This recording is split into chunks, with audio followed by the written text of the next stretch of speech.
He was a real estate tycoon with expensive tastes. He wanted people to know that he had money, that he was successful. He's the kind of person that when he came in the room, you knew he had come in the room. Until his mile-high ambitions came crashing down to earth. For someone to be literally blown up in a high-profile, high-end Tucson resort was very attention-grabbing. The investigation would delve into the exclusive world of Tucson's rich and famous to catch an assassin out to make a killing. The story is the epitome of American greed.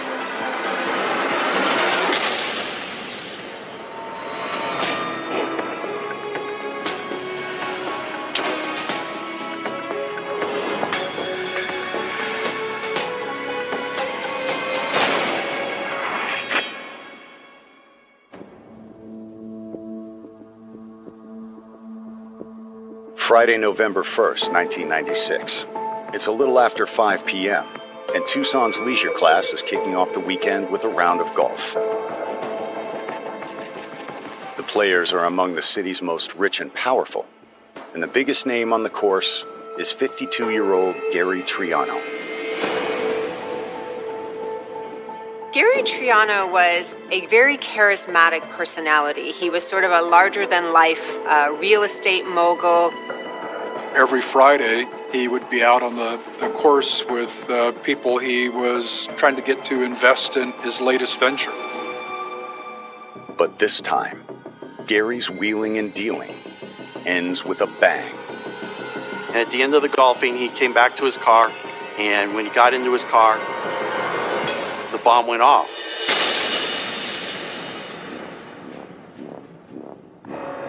The explosion is described as like a funnel cloud that can be seen for miles from this resort. The roof has been peeled off the car by the explosive force. The doors have been blown open. The windshield's gone. It looked like somebody had just crushed this Lincoln Continental like a matchbox. First responders quickly arrive, but 52-year-old father and businessman Gary Triano is pronounced dead at the scene. There was no chance that Gary was going to survive this explosion. He was right on top of it. How could somebody hate somebody so much to want to murder them in such a violent and public way? Gary Triano was a longtime resident of Tucson who'd grown up with dreams of making it big. He was a Tucson kid, went to the University of Arizona, was in business with his father, if I remember right, selling cars in the beginning. Gary was first married to Mary Cram, and they were a very, very powerful couple, I would say. They had 2 children. By the early 80s, Gary had closed enough deals to become Tucson's leading real estate developer. If you were someone who was involved in the financial business in Tucson, Gary Triano was somebody you would have known. Gary was very flamboyant. He was a high roller. When he had money, he would spend money. He would tip lavishly. He would go on long trips to Europe. But Gary also took care of those less fortunate. Gary was very philanthropic, and he believed in the Boys and Girls Club here. He was very, very good to this community. In 1986, Gary's reputation earned him the attention of another Tucson luminary, Pamela Phillips. But Pam was, kind of up by the bootstraps gal from Tucson. She wanted to be one of the first females that was in commercial real estate in Tucson. And she achieved that. She made it all the way to the top. Gary hosted numerous parties, and friends tell me that she would go to these parties, and that's how they met. She sort of crashed the party, zeroed in on Gary. They had a whirlwind romance.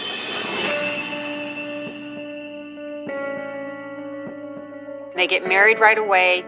They have a very lavish wedding. It's a black tie affair on a yacht in San Diego. He left Mary to get married to Pamela Phillips. They were kind of a power couple in Tucson. Donald Trump came here at one point with Marlo Maples and stayed with them for about a month. They became friends and later went down to Mar-a-Lago. They become part of that jet set where they're flying off to, have lunch in Greece or flying to his estate in Florida. But in the early 90s, Gary and Pam's jet-setting days came to a sudden end. He was, tapped out. I mean, all those wonderful jet trips cost a lot of money. She realizes that her marriage is not what she believed it to be when she's pregnant with her first child. But 2 kids into the marriage, she's now having to put up her own money to keep Gary afloat. Gary was forced out of one of the Indian gaming businesses at the time, and once he was forced out of that, as well as some of the real estate things that were going on, Gary lost money and ended up having to file for bankruptcy. Gary started getting into real trouble financially, and I think Pam got very scared for her and her children's safety because of that. And I think that's what finally triggered the divorce. I mean, they were not happy with each other. So she takes the kids and takes off to Aspen. He's gone through a bankruptcy. He is living in a spare bedroom of a friend of his. He's driving a borrowed car. He's more down and out than he's been for quite a while. In spite of these setbacks, Gary was determined to turn his life around. Gary was the type of guy that he would never give up, and even though he was down today, there was a real good chance that by next year he'd be back on top. He wanted to convey the image and the message that he was making some kind of a comeback. But he would never get the chance. Someone had made sure Gary never climbed back to the top, and Tucson police are determined to find out who. Everybody was in total disbelief. This is the kind of stuff that you read about, you see it on TV, but you don't think it's going to happen to you. This is not only a whodunit case and a howdunit case. What would drive somebody to do this?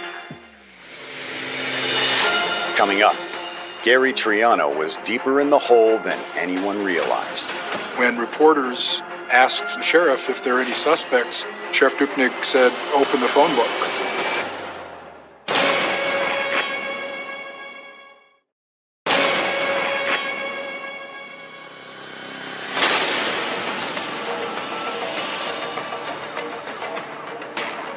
Millionaire real estate developer Gary Triano has been killed by a car bomb outside of Tucson's exclusive La Paloma Country Club.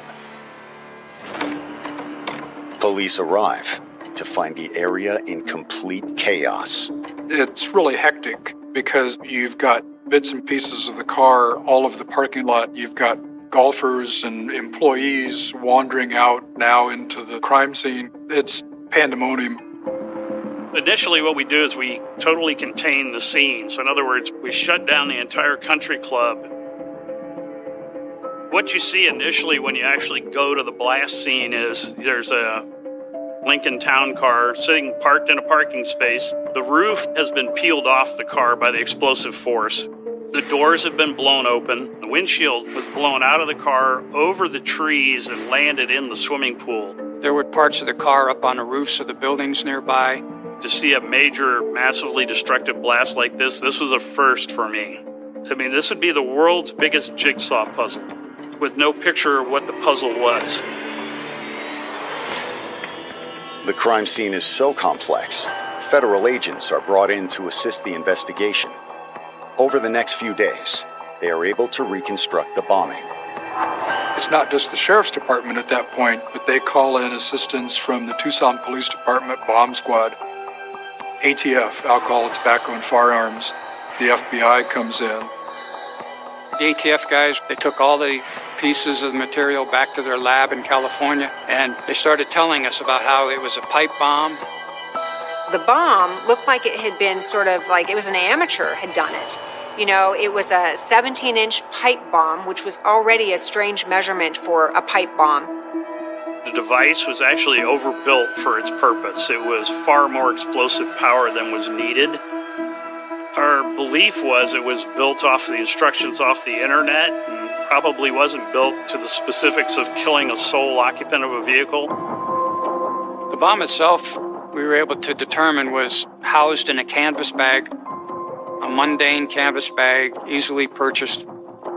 Through interviews, we knew that Gary very rarely locked his car, so it was not hard to believe that the killer just opened the car door, placed the bag with the bomb in it.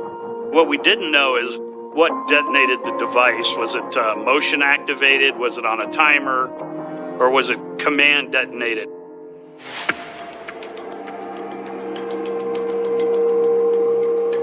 Eventually, what ATF is able to determine is that it was remote controlled. The killer was probably within 100 yards, laying in wait with his remote detonator. Nat told us that the killer had to be in the parking lot. They had to watch Gary get into the car that night before they detonated the bomb.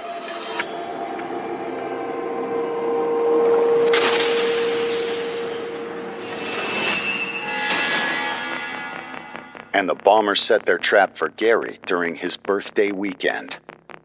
It was his birthday, and there was a celebration for him that weekend. So he may very well have thought that this was somebody, a friend, that dropped off a birthday present for him. The golf outing had been prearranged so that the family knew where he was going to be and when he would be coming back home. They were waiting, all excited to surprise him, and instead, their surprise turned into a nightmare. Had to have been somebody who knew Gary, knew his habits. He had to sit there patiently waiting after he planted the device in the car. And then once he saw Mr. Triano get in the car, he pulls the trigger. It's pretty evil when you think about it. When investigators speak to Gary's family, they say he's made more than a few enemies over the years. What we found out pretty soon was that Gary had a lot of business dealings, but he currently was in a large amount of debt, over $26 million in debt. It was clear by the end of his life that he was spending a lot of money he didn't have. Gary had lots of friends in high places, and he was able to sort of, rob Peter to pay Paul. He was always doing a sort of shell game where he was shuffling money around. Gary's ex-wife believes one of those enemies decided to get payback. When Pam and I met at the sheriff's department, she talked a lot about the Indian gaming and about threats as a result of the Indian gaming. She believes that Gary, was involved in all kinds of nefarious dealings and that it had to have been organized crime somehow. She said he was on a hit list, and she was scared. And I never saw her scared. We talked to numerous people who told us that Gary had mentioned to them that he felt like he was being followed. We never were able to get anything that we felt like we could follow up on as far as identifying who that might be. If you owe money to the mob, they kill you publicly so other people get the message. Coming up, a shocking tip leads investigators across state lines. When you take all the information that was found, you can't ignore it. It's almost like this guy has got his shopping list to murder Gary Triano.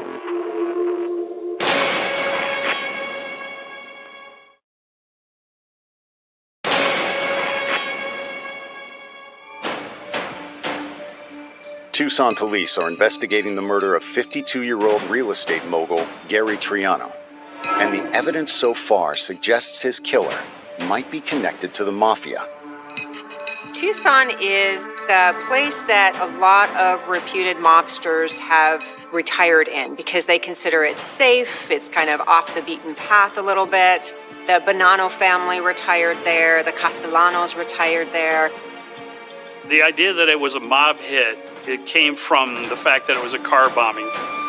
When you think of a car bomb, you think of sort of East Coast mafia, mob kind of thing.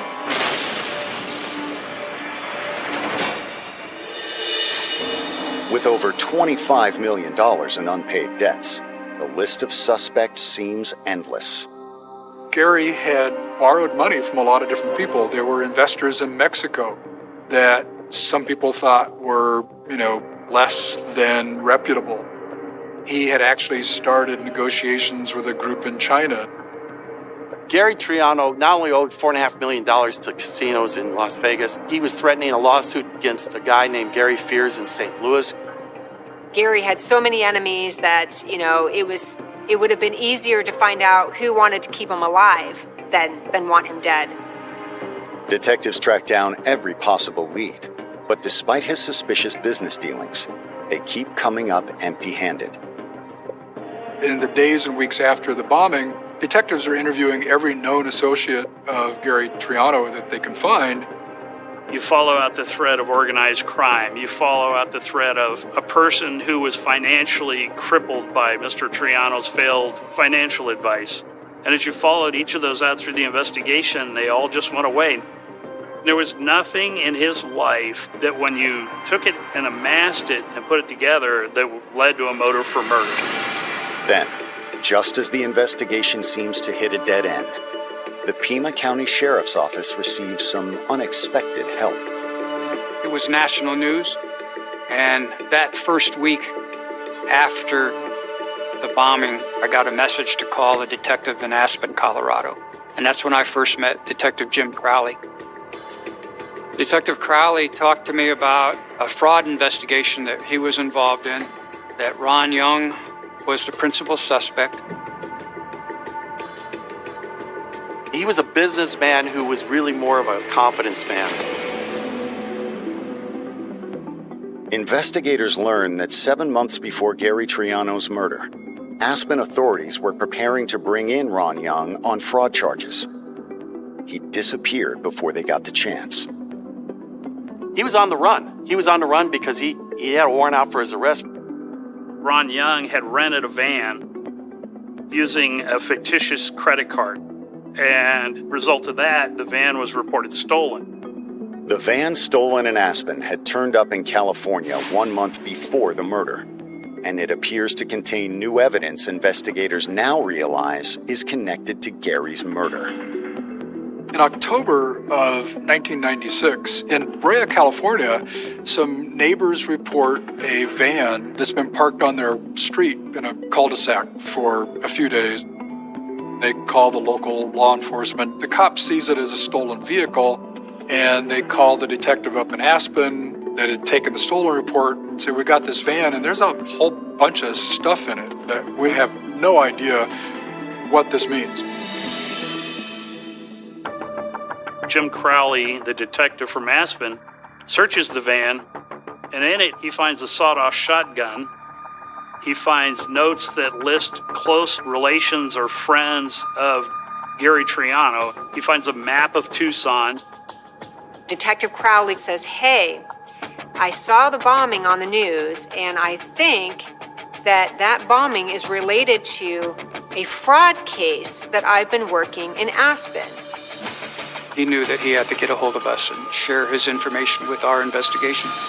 When Tucson detectives inspect the van's contents, they find more clues connecting Ron to the bombing. We went back to all the contents of the van and really delved into them. And that's when we found friends and relatives, car descriptions, car license plates of friends and family close to Gary Triano. They've got receipts from a hotel here in Tucson that was in close proximity of where the Triano house was. We went to the hotel and went through all their receipts from 1996, and were able to show that Ron had stayed in this hotel here in Tucson for about a week prior to the murder. It's quite possible when Gary told his friend that he felt somebody was following him, it was Ronald Young. But why would a con man from Aspen murder a struggling Tucson real estate developer? It's all very suspicious, but where's the motive? At this point, Ron Young has just disappeared. He is nowhere to be found. He has gone off the maps. Coming up, investigators follow the money to find the missing pieces of the puzzle. In other words, who benefited financially from Gary's death?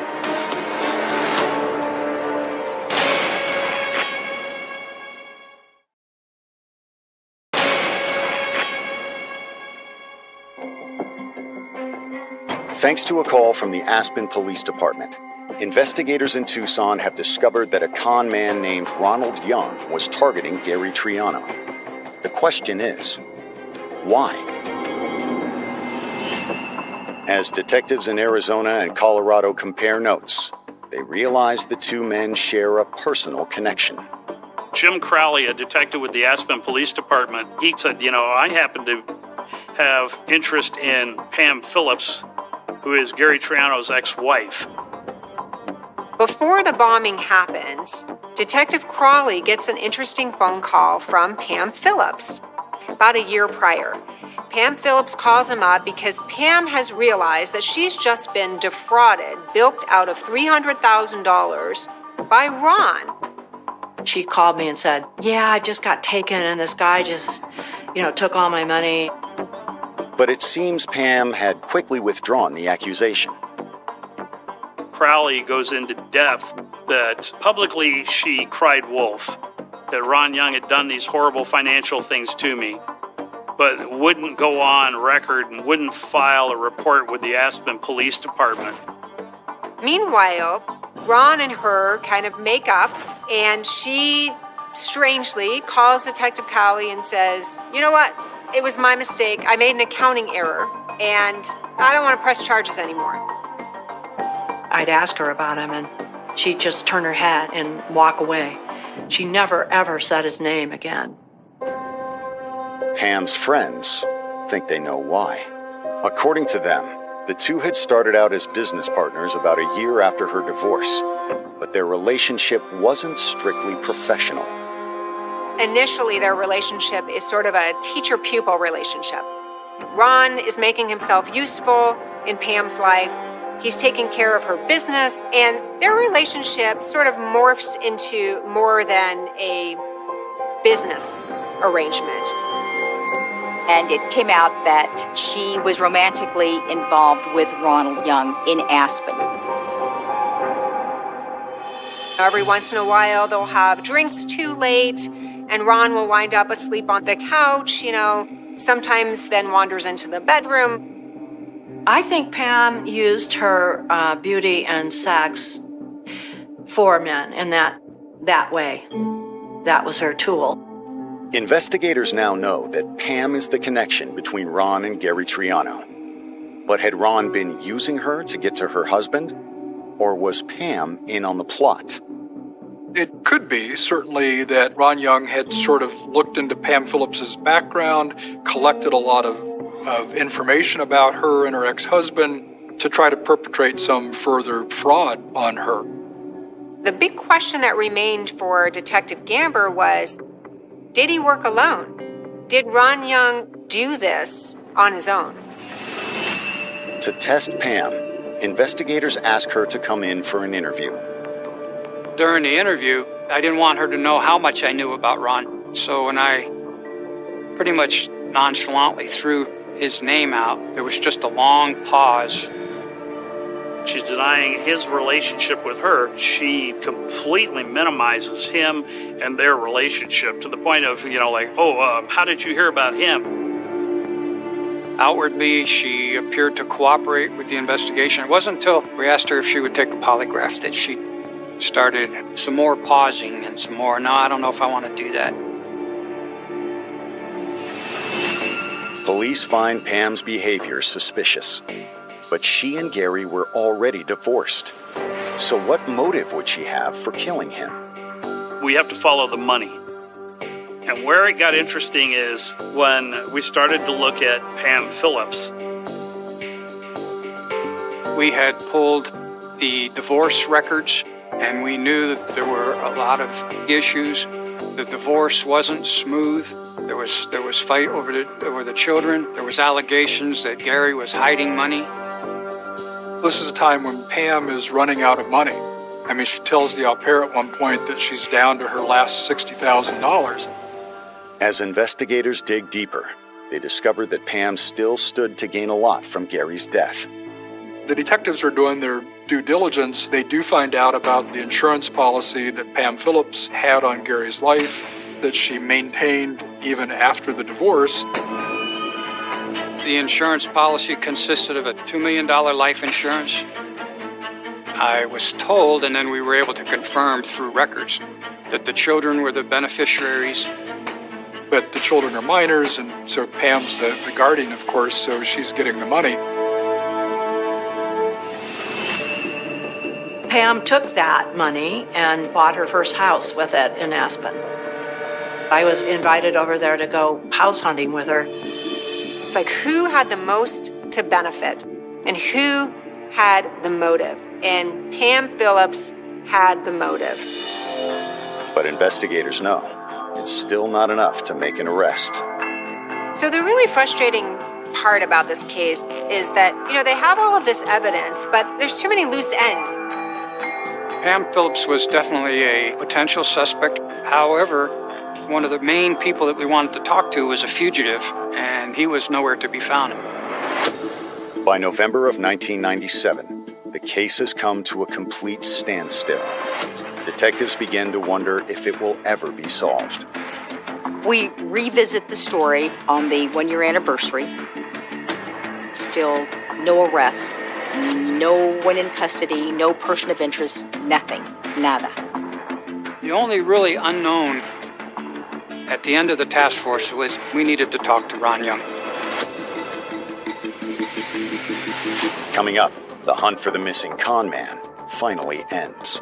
So after this long 9-year hiatus, they finally get the tip.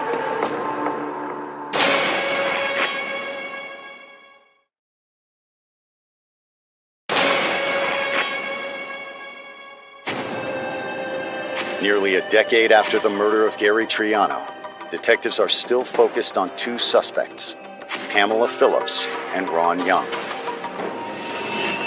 But they still don't have enough evidence to charge either of them, and Ron is still in hiding. Everybody worked this case down to the last possible lead, and then we were left, where's Ron Young? In November of 2005, investigators decide to make one last attempt to draw Ron out. I mean, there's this push that we need to do something on it. The sheriff's department really wants to solve this case. When the thought of America's Most Wanted came up, it seemed like a logical way to at least try to locate him. It really hit the national spotlight when it debuted. It just kind of let everybody know to be on the lookout for this man who is a person of interest, Ronald Young. The episode airs on November 19th. Within 24 hours, Tucson police get the tip they were hoping for. What happened was Ron Young's chiropractor in Fort Lauderdale, Florida, called in and said, Ron, this guy is a patient of mine, but he's a patient under a different name.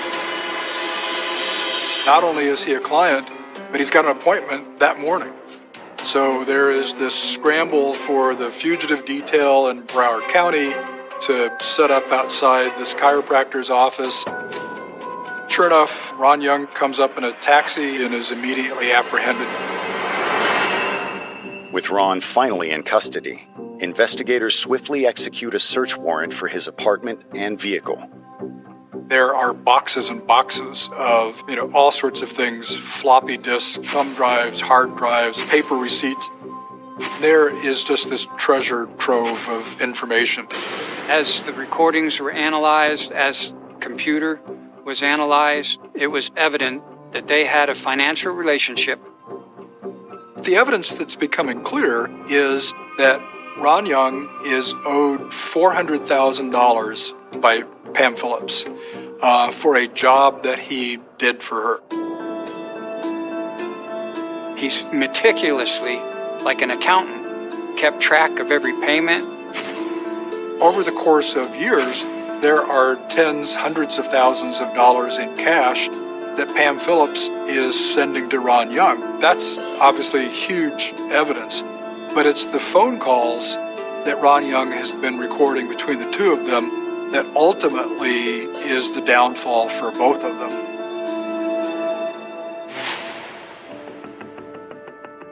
When investigators listen to the tapes, they immediately recognize the 2 voices. We took one of the micro cassettes, put it into a recorder, and started to play it, and instantly you heard Ron Young's voice, and he was talking to Pam Phillips. I can't really talk right now, but I put something in the mail. Thanks, bye. And the minute I heard her voice, I knew that he was talking on the phone with Pam Phillips. And at that point, I just said, this has got to be the answer. Probably one of the most damning recordings was when there was an argument over the money, how much she was sending or how much she wasn't sending. I'm like cashless. I need to restructure, reorganize, do something.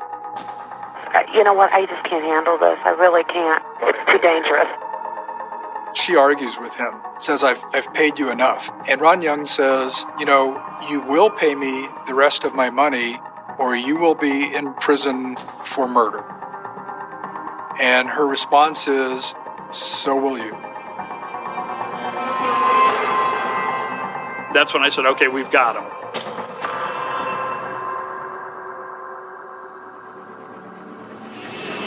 But when Aspen police try to arrest Pamela, they discover she's now on the run. After the indictment came down, they found that she had left for Europe. What we know is that she took a flight that took her through Atlanta, then on to Gatwick Airport in London, and then possibly on to Munich. And that's all we know. To track her down, detectives enlist the aid of Interpol. They start conducting a European investigation on her. And about 1 year later, I get a call, and it's basically Pam is in custody in Vienna, Austria. The way that they track her down, in a very ironic, almost coincidental scenario, is she stiffs her limousine driver. She didn't pay him one time, and the guy went to the police there. That's how she got caught.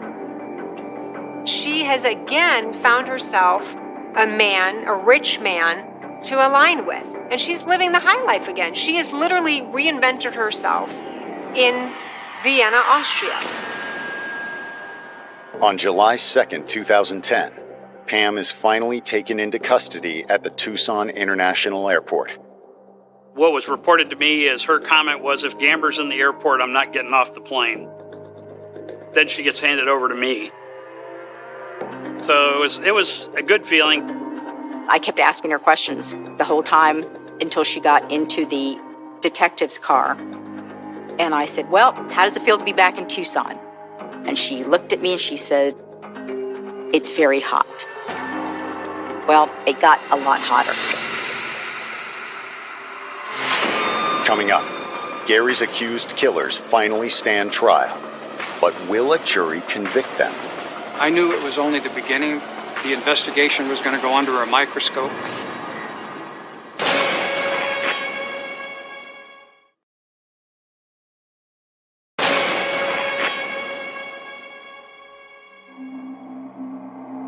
Nearly 18 years after the murder of real estate tycoon Gary Triano, prosecutors in Tucson, Arizona have finally charged two co-conspirators with the crime. Gary's ex-wife, Pamela Phillips, and her ex-lover, Ron Young. The trials began with Ron Young in February of 2010. The evidence is, the recordings, all the evidence that he'd saved. He makes a trip to Tucson, and he stalks Gary, and he learns about his habits. Ron Young had established Gary's pattern of going to the La Paloma Country Club. He constructed the device. He planted it in the car. He sat back and he waited for Gary Triano's golf game to end, and that's when he hit the detonate button. The public defender's office just said that the state's case was very circumstantial and didn't rise to the level of beyond a reasonable doubt. But the jury disagrees. Ron is found guilty. Ron never admitted to anything. He professed his innocence throughout the trial. It was the jury that came back and decided that he was involved in this. 4 years later, it's Pamela's turn to face a jury. Before she goes to trial, the judge deemed that she was incompetent to stand trial. So she goes through all these tests and she goes through all this rehabilitation to get her competent to stand trial. Basically, the prosecution theory of the case is that Ron Young was hired by Pam Phillips to kill Gary Triano. They wind up getting into an arrangement where Pam convinces Ron that she's got this $2 million life insurance policy, and that if he carries out this hit on Gary, she'll pay him $400,000. According to the DA, the meticulous notes Ron kept are more than enough proof of Pam's involvement. She gets the money from the insurance claim early 1997, and she starts paying Ron Young these payments shortly thereafter. We're talking $400,000. And it's being paid out in bits and pieces. You know, it was very suspicious. He was doing work for her, trying to help her start this business called Star Babies. And he wanted the money sent to him in a wire transactions that were kind of separated and hidden and looked bad. But that isn't the only evidence linking Pamela to the murder. On February 27th, prosecutors call a new witness to the stand. Pam has a best friend of hers, Laura Chapman, who is the prosecution's surprise witness. After Ron Young's trial and he's convicted, Laura Chapman comes forward. She says, you know, Pam told me before Gary was murdered that when they were having marital problems, that Pam should just hire a hitman and take him out. That became sort of the smoking gun of Pam Phillips' trial. However, the defense argues that none of it proves Pam is guilty of murder. They could never really place her at the scene of the crime, you know, so they have to link her to Ron, and they have to link her through emails and things that can be interpreted differently. In fact, Pam's attorneys have their own theory about who killed Gary. The whole defense was geared toward this dead billionaire in Tucson that had a beef with Gary Triano. The person we think was involved with this case was a guy named Neil McNeese. Neil McNeese had been threatening to kill Gary Triano for a number of years. We all know as trial lawyers that if you do a third-party culpability, it's your story versus the state's theory of the case. It's not about reasonable doubt anymore. It's about whose theory the jury believes. As the jury deliberates, it's anyone's guess which story they will believe. You're always nervous about whether or not you were able to come up with enough evidence that the jury would agree with your theory of the case. On April 8th, 2014, they return with their verdict. She's guilty of conspiracy to commit first-degree murder and first-degree murder. And her sentence is natural life in prison, which in Arizona means that's life without parole. It wasn't until we got the verdict that I breathed a sigh of relief. That was probably the most gratification that most homicide detectives get on a case.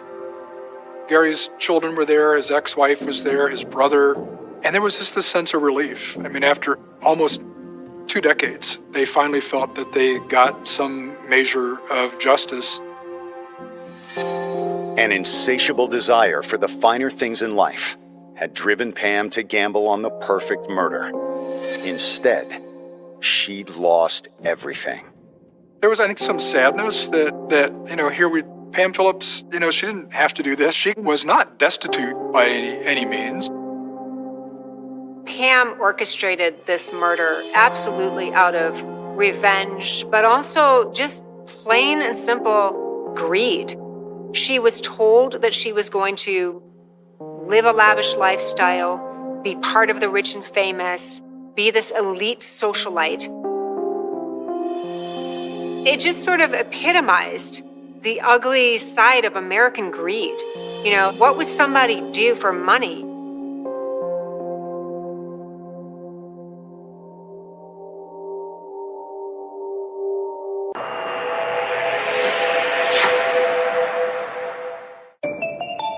She was a gorgeous debutante with the world on a string. She's a beautiful woman in the prime of her life. She really had no enemies. Her family was well respected, as was she. Until it was all suddenly taken away. It was bad, you know. Beautiful entranceway to a beautiful townhome, and there she's laying covered in blood and roses. This was a hit. This was an orchestrated hit. The investigation would take detectives from a quiet bedroom community in Atlanta to the mansions of Palm Beach, Florida, to expose a killer desperate to be part of high society. There's old money down there in Palm Beach. It's the rich and the famous. I remember going to parties where there were bowls of cocaine. When you have a lot of money, you can buy your way out of a lot of different things.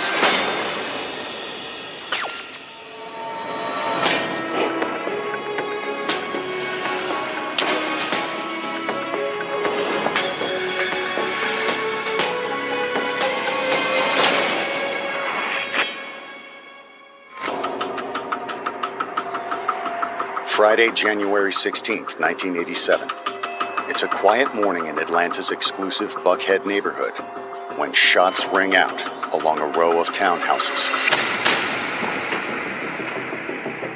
The police were called, and they responded almost immediately. Officers arrived to find the door of one of the homes left open. Inside the foyer is the body of a 35-year-old woman. She's been shot twice in the head at point-blank range. There was a box of roses in the foyer near 2 spent 9mm shell casings and a big pool of blood. Shootings are uncommon in this upscale community. But police are even more surprised when the victim is identified as socialite Lita McClinton Sullivan. Lita was such a sweet woman. She was very attractive, tall, beautiful smile, and very warm and very caring. It really made no sense. She lived in a very nice part of town. She was doing all the right things as a human. She was a great human being.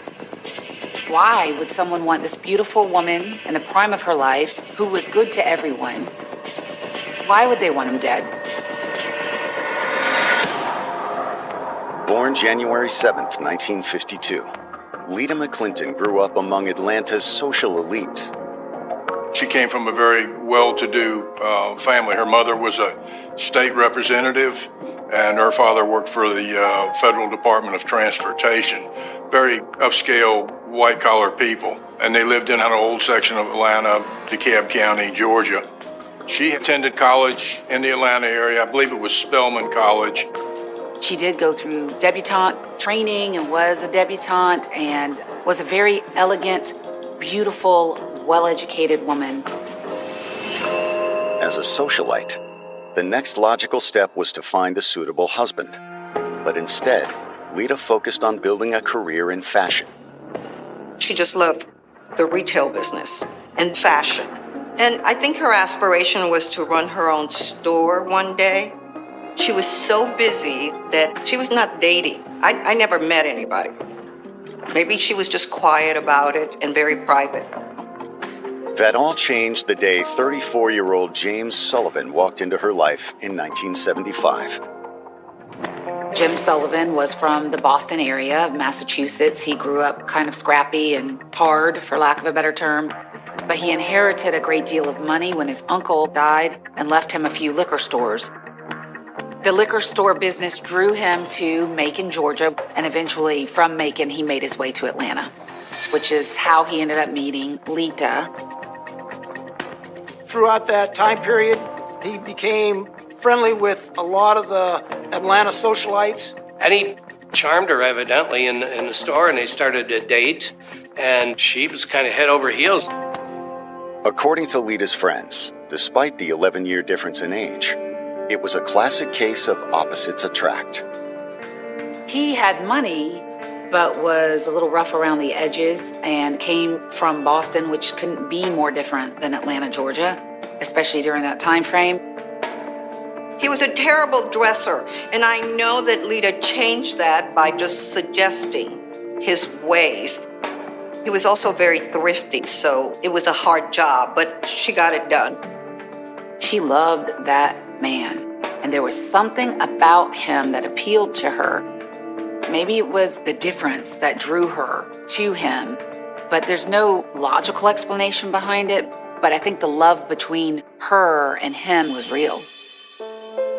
After dating for only a year, Lita and Jim got married in 1976, settling into his house in Macon together.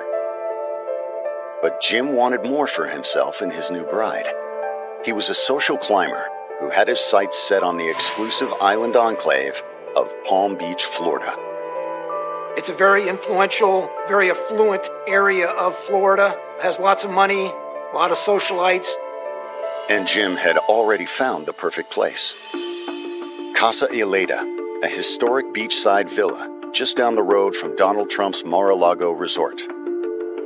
When Jim bought that big house, everybody noticed. And everybody wants to know who bought that house because it's right on South Ocean Boulevard. It's a beautiful Italian house. Lita thought that she could be very happy. I mean, what's not to love about beautiful homes? And it's a pretty place. I remember their first party where Alan and I were invited. The invitation came in a big piece of chocolate, hand-delivered, with the invitation, with the address and all that. He wanted to impress people in Palm Beach. It was his coming out party. Around the same time, the couple bought a new townhouse in Atlanta. And for nearly a decade, the couple would split their time between Palm Beach and Buckhead. She's an Atlanta girl through and through, so Lita wanted to come back home. They bought a townhouse maybe a mile from where I lived, so I saw her often. But that was Lita's home base, and they went back and forth to Florida. It seemed as though Lita was getting the best of both worlds, thanks to her husband. I remember he bought her a Bentley, and I remember Lita would drive it, and then we would all jump in, and it was really a lot of fun. We'd go down Peachtree riding, like 6 of us all riding in this convertible. It was really fun. She was happy, frequently seeing her family again and her friends, and was enjoying everything that life had for her at age 35. But when Lita answered her doorbell that January morning, it all came to a bloody end. Now she lies dead in the foyer of her Midtown getaway, and investigators want to know why. She wasn't a high-risk victim. She didn't do anything that would cause her to become a victim of a violent crime, such as this. The first thing you ask yourself is, why is this person dead? Who wants this person dead? What is this murder all about? Coming up, Lita's loved ones say her marriage wasn't everything it appeared to be. When people knocked on the door, they thought that she was the housekeeper.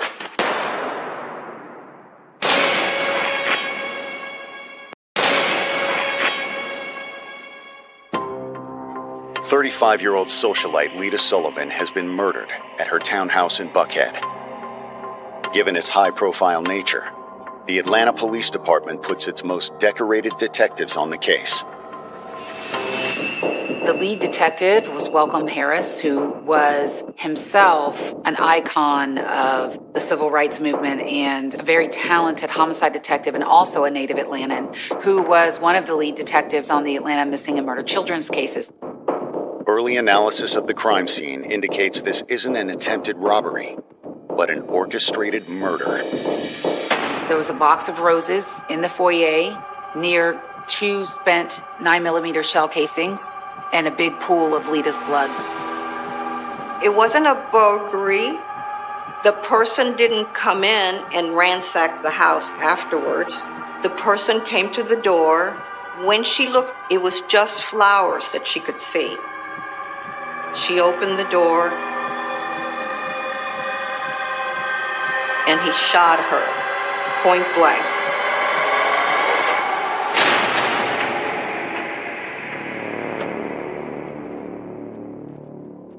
And so good morning was the last thing that Lita ever said. This was a hit. This was an orchestrated hit. She was lured to the door with flowers so that she could be shot in the head. One of Lita's neighbors says he heard the gunshots, and when he looked outside, he caught a glimpse of the possible shooter. There was a flower delivery individual. That individual shot and killed Miss Sullivan and thereafter fled the area. He was able to give a general description to the Atlanta Police Department, and they were able to do a composite sketch. But if this was a professional hit, who sent the gunman? And why? Detectives' first call is to Lita's husband, Jim Sullivan. James Sullivan was in Palm Beach, Florida, at Casa Lita when Lita was murdered. He is shocked by the news and says he couldn't imagine who could ever want to hurt her. But Lita's devastated parents tell police there were plenty of people who wished her harm. In fact, that's one of the reasons why she'd gotten the house in Buckhead to begin with. When Lita moved to Palm Beach, it was in the middle of the 80s, of 1980s. Palm Beach was a very white Anglo-Saxon place. If you go to some of the big parties, there are no black people. The only time you see people of color are the landscape people and the butlers and things like that. It's an island full of mansions, and it's very exclusive. She was having a hard time. She told me quite a few times that people were rude to her when she walked into a store. They were sort of surprised, like, who are you? And why are you here? Lita was not happy in Palm Beach. She felt like she wasn't treated, so she kept on coming back to Atlanta. However, Lita's parents say that what concerned them most was the way James had handled the discrimination. When Lita told him she was unhappy, he didn't seem to care. Like, what'd you bring me here for? I can feel it, I can sense it. I'm not welcome here. This isn't my world. He didn't worry about Lita. He didn't listen that when people knocked on the door, they thought that she was the housekeeper. He didn't care about that. On Palm Beach, they kind of excluded her from all the other things that were going on in Palm Beach. And he wanted to become a force in Palm Beach. He wanted to impress people in Palm Beach. He wanted to take Palm Beach by storm. I don't think that James Sullivan was welcomed as much as he probably wanted to be. He was trying to work his way into that, and I don't know if that worked out as well as he wanted. Now you got two strikes against you. You're a white guy who's not blue blood money, you're more blue collar money, and you're married to an African American woman.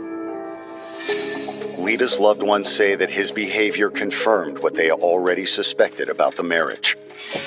There was tension in between James and his wife. We had received the same information that she had left and come back to the Atlanta area. She didn't share a lot, but you could tell sometimes that she was by the sound of her voice, or when she'd call and say, let's get together. It was a hard time for her. And it seems there was another reason for the split as well. It would get back to me that he would be having lunch with some other woman at the Ritz-Carlton. Lita Sullivan caught him having an affair or sleeping with somebody in Palm Beach, and that was the last straw. He would embarrass her. She was ridiculed for being a black woman in Palm Beach, and that was the last straw. That's when she moved back to Atlanta.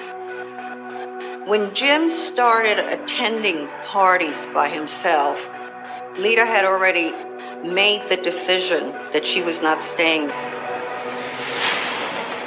Coming up, could Lita's murder be connected to her impending divorce? The divorce was coming, but she hadn't yet dealt and told everybody. I mean, people knew, but it was a hard time for her.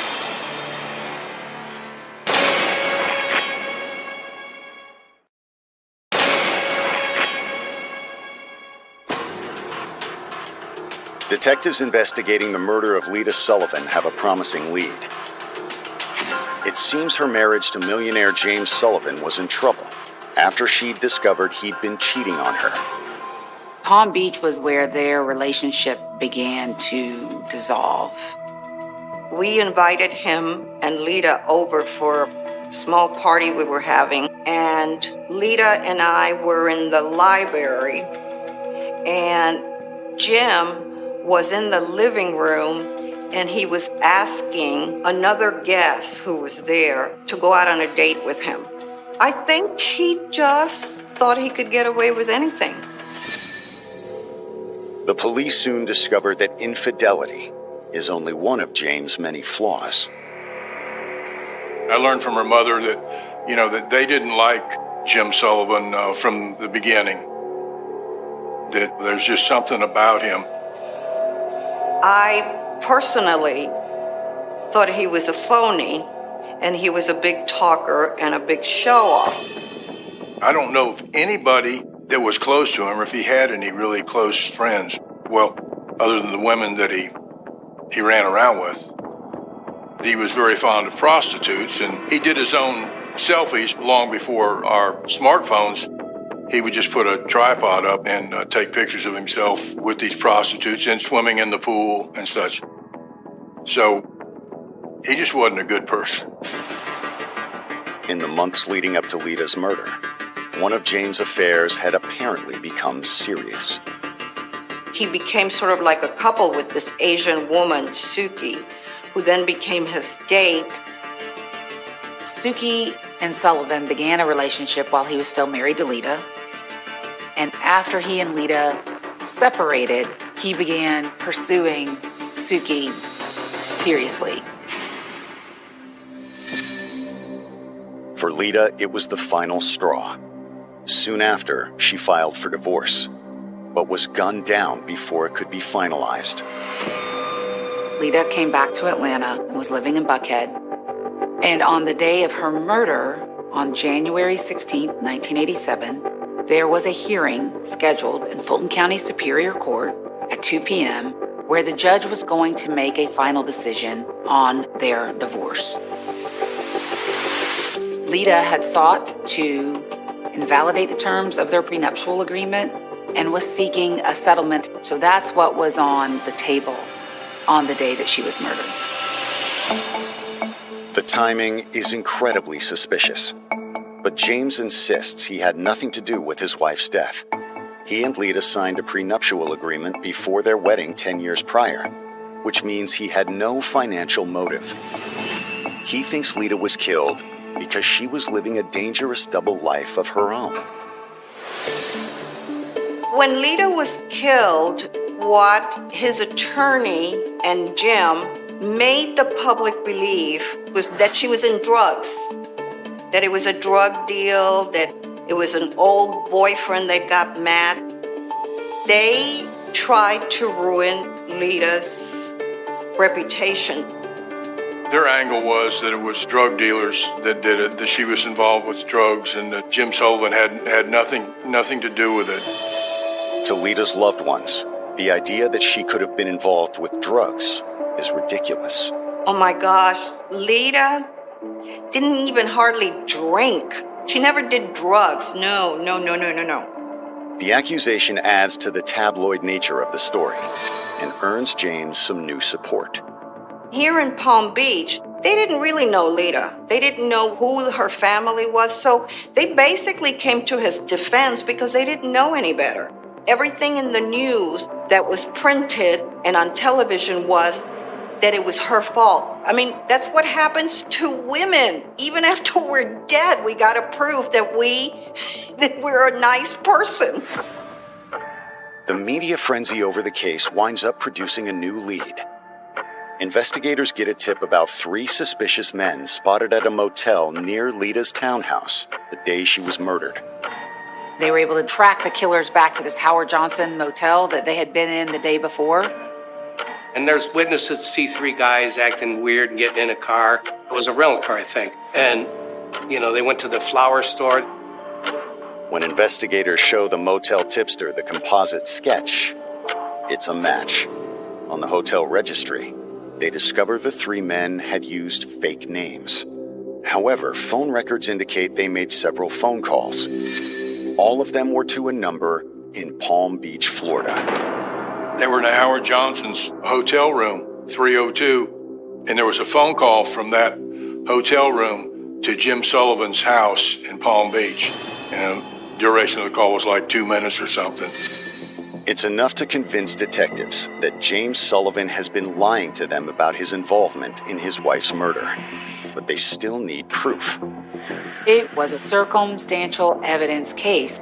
Jim Sullivan didn't pull the trigger. He was in hundreds of miles away in Palm Beach at the time. Coming up, investigators get some help from an unexpected source. They're getting divorced down here. She tells these stories like, I'm afraid of the guy.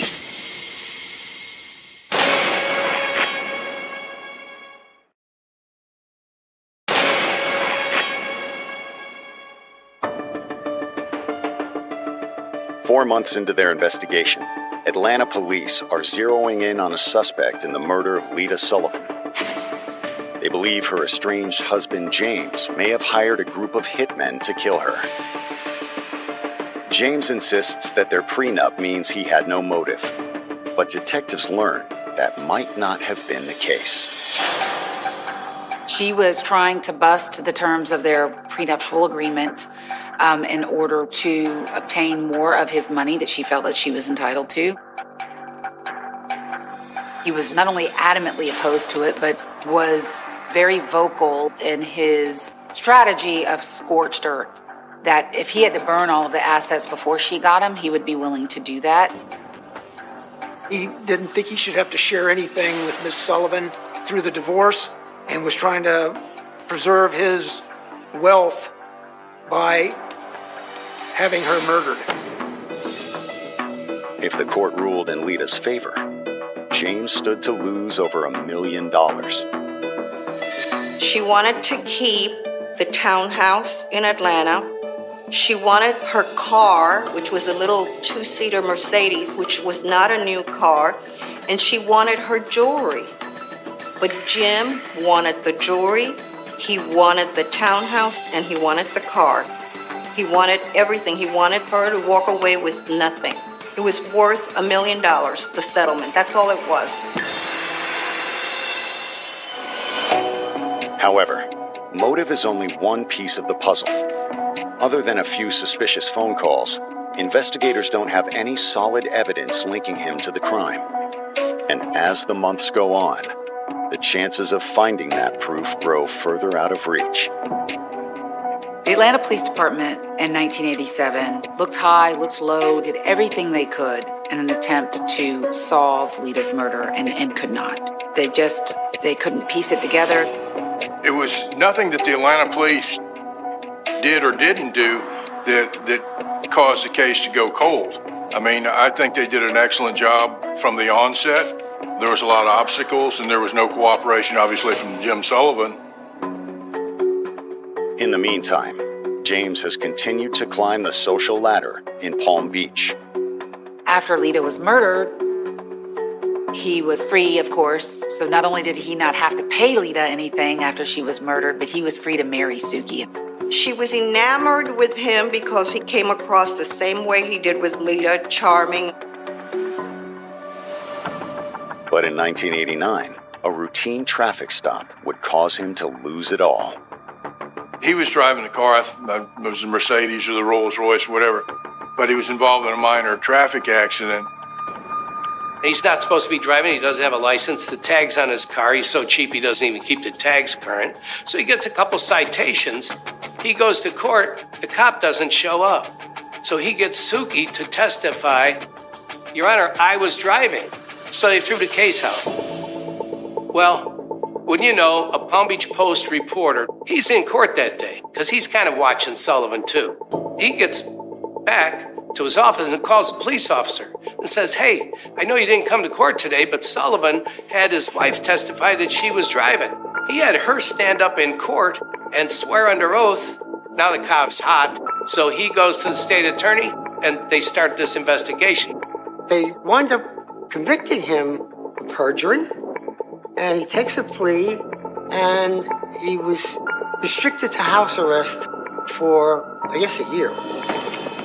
At the same time, the Georgia Bureau of Investigation has obtained a warrant to search James and Suki's home. GBI came down here. He sees a gun in the house. He gets charged with possession of a firearm by a convicted felon. They found 4 weapons, one sort of shotgun, which he was not permitted to have while under house arrest. The gun charge, as well as Suki's false testimony, gives detectives some new leverage in their murder investigation. They charged Suki with perjury. Now she's freaking out because she's got a felony charge, and so now they're really split. She just felt like that was just wrong. She didn't do anything, and he was the one that should, face the court. In 1990, Suki files for divorce and agrees to testify against James. She winds up giving investigators more than they could have ever hoped for. She says Sullivan basically didn't confess, but said Lita's murder is good for us, which is kind of unusual, you know, telling a woman, my wife was murdered, and it's going to be good for us. That exclamation caused an intense national publicity. With Suki's sworn testimony, prosecutors have what they need to present their case against James Sullivan to a grand jury. He was arrested shortly after that point. Coming up, charging a multimillionaire with murder is one thing. Convicting him is another. He hired big-time Washington, D.C. lawyer, and they shut us down.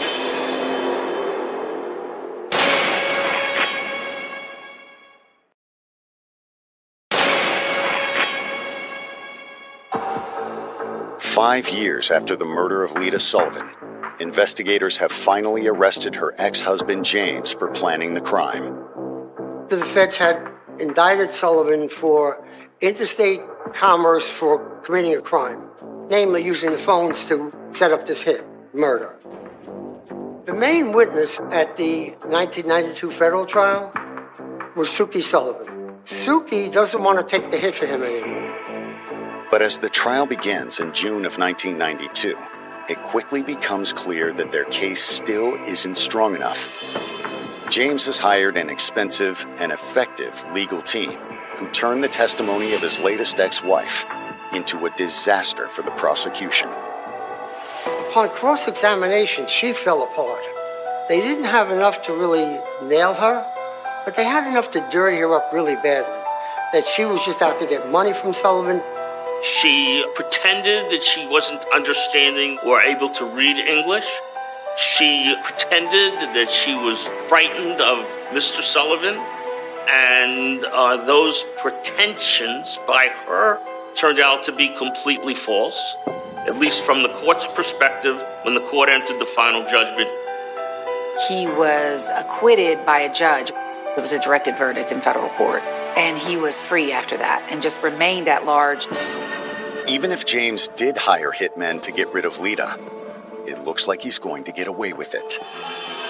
But Lita's well-connected parents decide to take matters into their own hands with a civil lawsuit. They were looking to sue Sullivan for wrongful death. I think they were a little frustrated with the Atlanta prosecutors. And so we spoke for a while, and I said I'd be happy to take it on. I'm not a lawyer, so I got a good friend of mine who was practicing civil law at the time, Brad Morris, to take a look at it. James doesn't seem to take the suit seriously, choosing to skip the high-priced lawyers this time. He fired his attorney and he defended himself. Mr. Sullivan determined that he would represent himself before the jury and argue his own defense as to why the issues brought by the estate of Lita Sullivan should not be accepted by the jury. The move immediately backfires.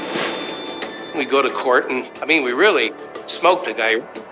There was a judgment against Mr. Sullivan on behalf of the estate of Lita Sullivan for approximately $6 million. While James has been found legally responsible for his wife's death, it still doesn't guarantee justice. Lita's parents won a judgment against him, wrongful death. He never paid it. He never ever had any intention of paying 1 cent to anybody. He was hiding money all over the place. They never collected a penny because they couldn't find it. He was a criminal. That's how he was brought up. And he was a nasty man. For the next several years, no criminal charges are placed for Lita's murder, and James Sullivan's notoriety continues to grow. He always wanted to be in the newspapers, on TV, be talked about. Well, guess what? His wish came true, because now he's in the papers, he's on TV, he's being talked about, and not in a good way. However, the national publicity would eventually provide detectives with a new lead. Years later, I think it was America's Most Wanted, did a TV show based on the murder of Lita Sullivan. In 1998, a woman named Belinda called the GBI and said that she had some information about the murder of Lita in Atlanta in 1987. She's watching this show and she sees his picture and says, "Oh my God, this guy gave my ex-boyfriend a bag of cash." She's living in Texas, hasn't seen Harwood in years. He knocks on her door and said, "Oh, I'm just passing through Texas and I thought I'd say hello." This was right after the America's Most Wanted had the Lita murders case on television. This woman had also seen that show. She is wigged out. She thinks Harwood's going to kill her. For investigators, this cold case has suddenly heated back up. One of the things that we all had a duty to do was to make sure that she was telling us the truth. And in order to do that, you have to corroborate and investigate every aspect of what she told us. And the GBI, they teamed back up with the Atlanta Police Department. One of the things that she told them was that Tony Harwood had met Jim Sullivan when he was working as a mover for a trucking company. So they went to that company and they were able to locate the original contract from November of 1986, where Tony Harwood, in fact, moved some furniture into Jim Sullivan's home in Palm Beach. Investigators quickly tracked down Tony Harwood in North Carolina. To their surprise, he seems to be waiting for them. When they knocked on the door, he said something like, "I was wondering what took you so long." He admitted to them that he met Jim Sullivan and that Jim Sullivan had hired him to kill his estranged wife and offered to pay him $25,000 to kill Lita. He confirmed that he was in Atlanta at the time that Lita was murdered, but he denied ever pulling the trigger and instead blamed another individual. After they were able to corroborate not only what Belinda said, but what Tony Harwood said with independent evidence, contracts, phone records, other witnesses, they then issued an arrest warrant for Jim Sullivan. He was re-indicted in Fulton County for the murder of Lita Sullivan. In most cases, double jeopardy would prevent James from being tried again for the same crime. But it seems he's unwilling to take that chance. When they attempted to bring him in, Jim Sullivan had already gotten word that there was a warrant for his arrest, and he fled. He took his passports and left. He got out of the U.S.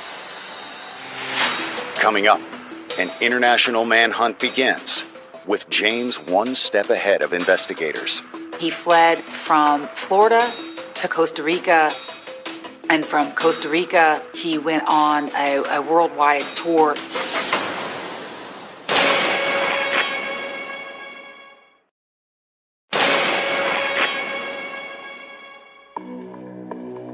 An accomplice's confession has given prosecutors another chance to convict James Sullivan. But before he can be arrested, James flees the country. The search continues for several years, but James continues to evade capture. So in 2002, the FBI tries enlisting the aid of the public. At that time, America's Most Wanted was very popular. We used them as a very good investigative tool to assist us in trying to find people. That night that it was featured, I was there at America's Most Wanted answering phone calls. We started getting a lot of phone calls saying he's in Thailand. Thailand police immediately placed James under arrest, but the wheels of international justice turn slowly. It takes 2 more years for James to be extradited back to the United States. In the meantime, prosecutors used the delay to prepare their case. We did everything we could to round up the witnesses, interview the witnesses, prepare the witnesses, prepare our physical evidence, make sure we had everything tested and everything investigated. We had to go about finding people and interviewing people who hadn't spoken of her murder for years, decades. Tony Harwood entered into a negotiated plea with the state of Georgia, and what he agreed to do was to serve 20 years in prison for his role in the death of Lita in exchange for testifying against Jim Sullivan at trial. It probably prevented him from getting the death penalty. When James arrives in 2004, his attorneys immediately file a motion to dismiss the charges. It goes all the way to the Georgia Supreme Court for a decision. He tried to block his trial by saying double jeopardy, that the federal government had prosecuted him for this crime already and he had been acquitted, and therefore the state of Georgia could not try him for this crime. He lost that appeal to the Supreme Court.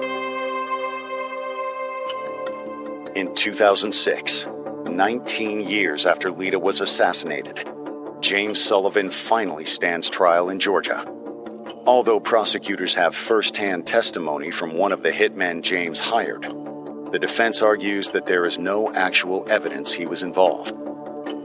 We could never place any firearms, at least a 9mm in Harwood's possession. Never got any hits back on the shell casings. He says that, he threw it out the window for the guy. I think he said his name was Bob or something. The defense blamed it all on Tony Harwood. Basically, Harwood is a liar, and you can't believe anything he has to say, and the state just didn't prove their case. And they're just blaming Sullivan because he's the usual suspect, the estranged ex-husband. But the state's case proves strong enough to prevent James from escaping for a second time. Ma'am, would you publish the verdict? It took the jury a few hours to deliberate. We, the jury, find the defendant, James Vincent Sullivan, guilty of malice murder. And find Jim Sullivan guilty of Lita's murder. Then the jury affixed the penalty at life without the possibility of parole. Everybody was elated, especially the family, all the people that worked so hard on the investigation, the Atlanta Police Department, the GBI, everybody that was involved with this. When I heard the verdict, I thought that show-off of a man who only talked about all the places he had and he lived and the clothes he had, now is going to have to spend the rest of his life in this prison, in this beat-up old uniform. It seems a fitting end for such a notorious social climber. The same callousness and greed that drove James to have Lita killed wound up putting him in jail for the rest of his life. Jim killed Lita because he couldn't part with 1 cent. She was not going to get that condominium, that car, and the jewelry. It was just power. It was just power and greed. That's all. She was not going to win. Justice was served. I'd have much rather Mr. Sullivan receive the death penalty because of what he did. But him staying in jail for the remainder of his life doesn't bring back Miss Sullivan. And I always think of the possibilities of the woman she could have been. She would be about 68 now, I believe. What she could have done, she would have remarried, had children. I mean, that's what she wanted. She never got to fulfill all her dreams. There may be some money out there. The best vengeance was to get that money and then give it to the McClintons to donate somewhere, because I'm sure they'd donate it. That would be the best vengeance for me anyways.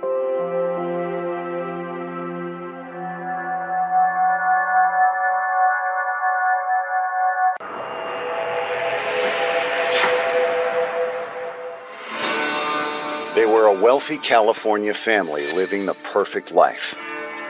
They were well-connected, very successful, wonderful people. Until it was all shattered by unimaginable violence. People slain in their own home on Easter Sunday. That was a shock. This case was like a 1,000-piece jigsaw puzzle.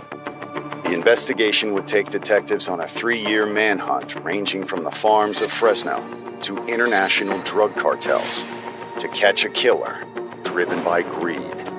Some referred to it as Fresno County's crime of the century. You just couldn't imagine the level of evilness.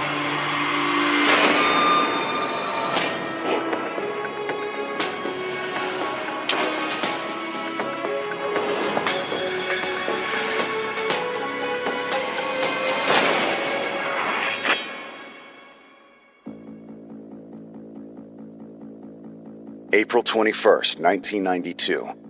Around 9 a.m., police in Fresno, California receive a panicked call from the housekeeper of a local millionaire, 59-year-old businessman Dale Ewell.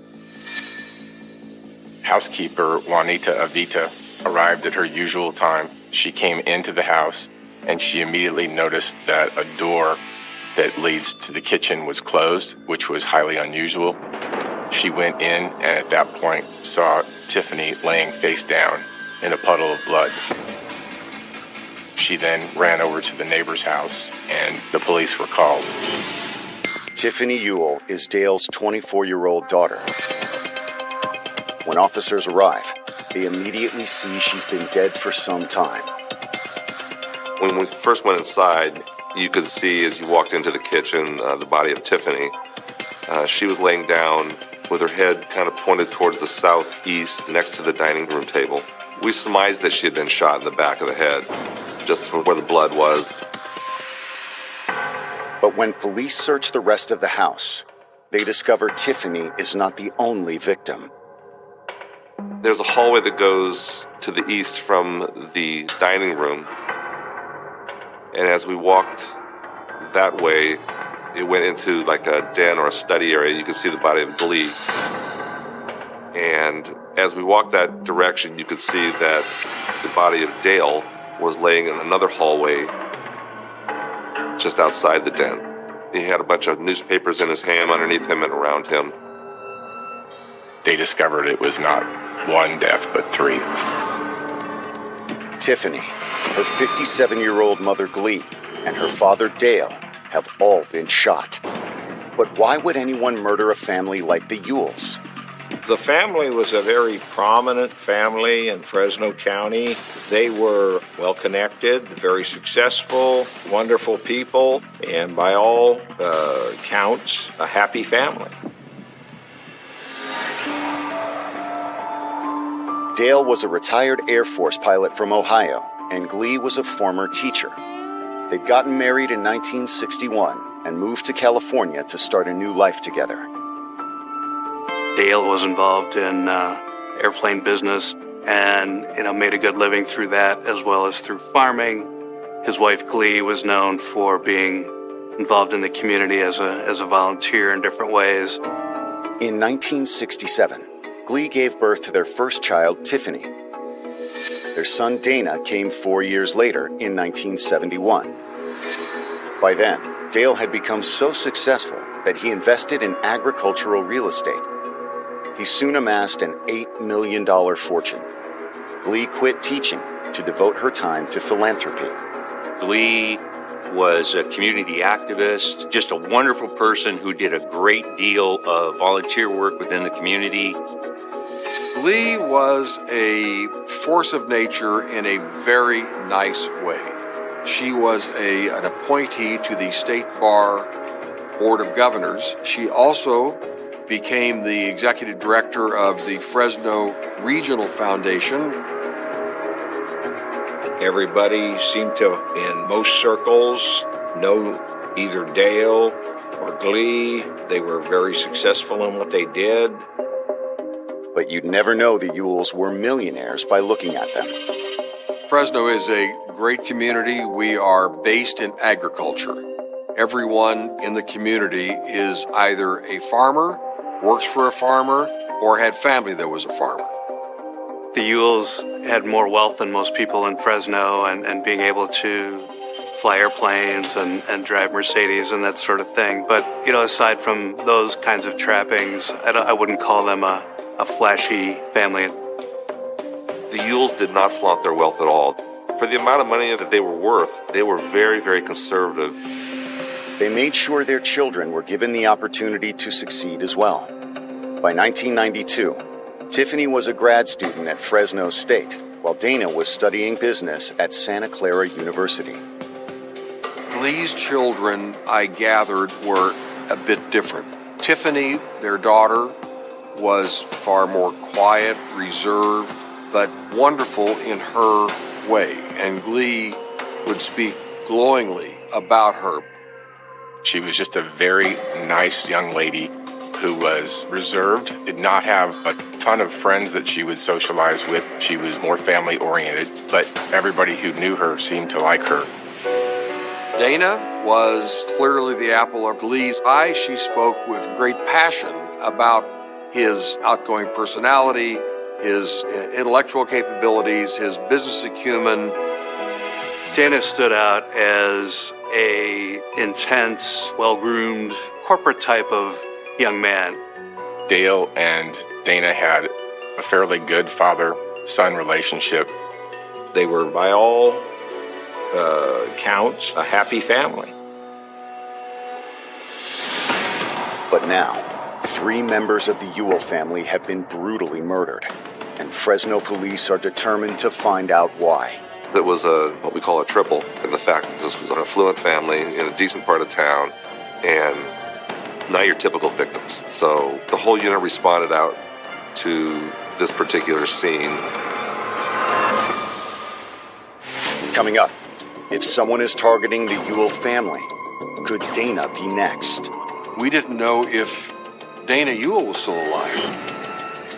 We didn't know if he had not been massacred somewhere between their house and wherever he was. We just didn't know.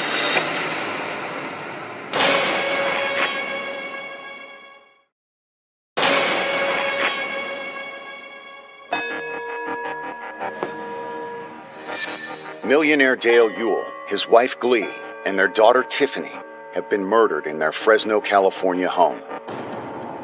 And as investigators search the crime scene, the evidence begins to paint a disturbing picture. A homicide scene tells a story, and this one told a pretty clear story. The way the bodies were all spread out, it kind of gave us an idea on how the crime had gone down. It was clear that Tiffany was killed first, that she did not know what was coming. She was just standing in the kitchen and got shot in the back of the head. She was probably dead before she hit the floor.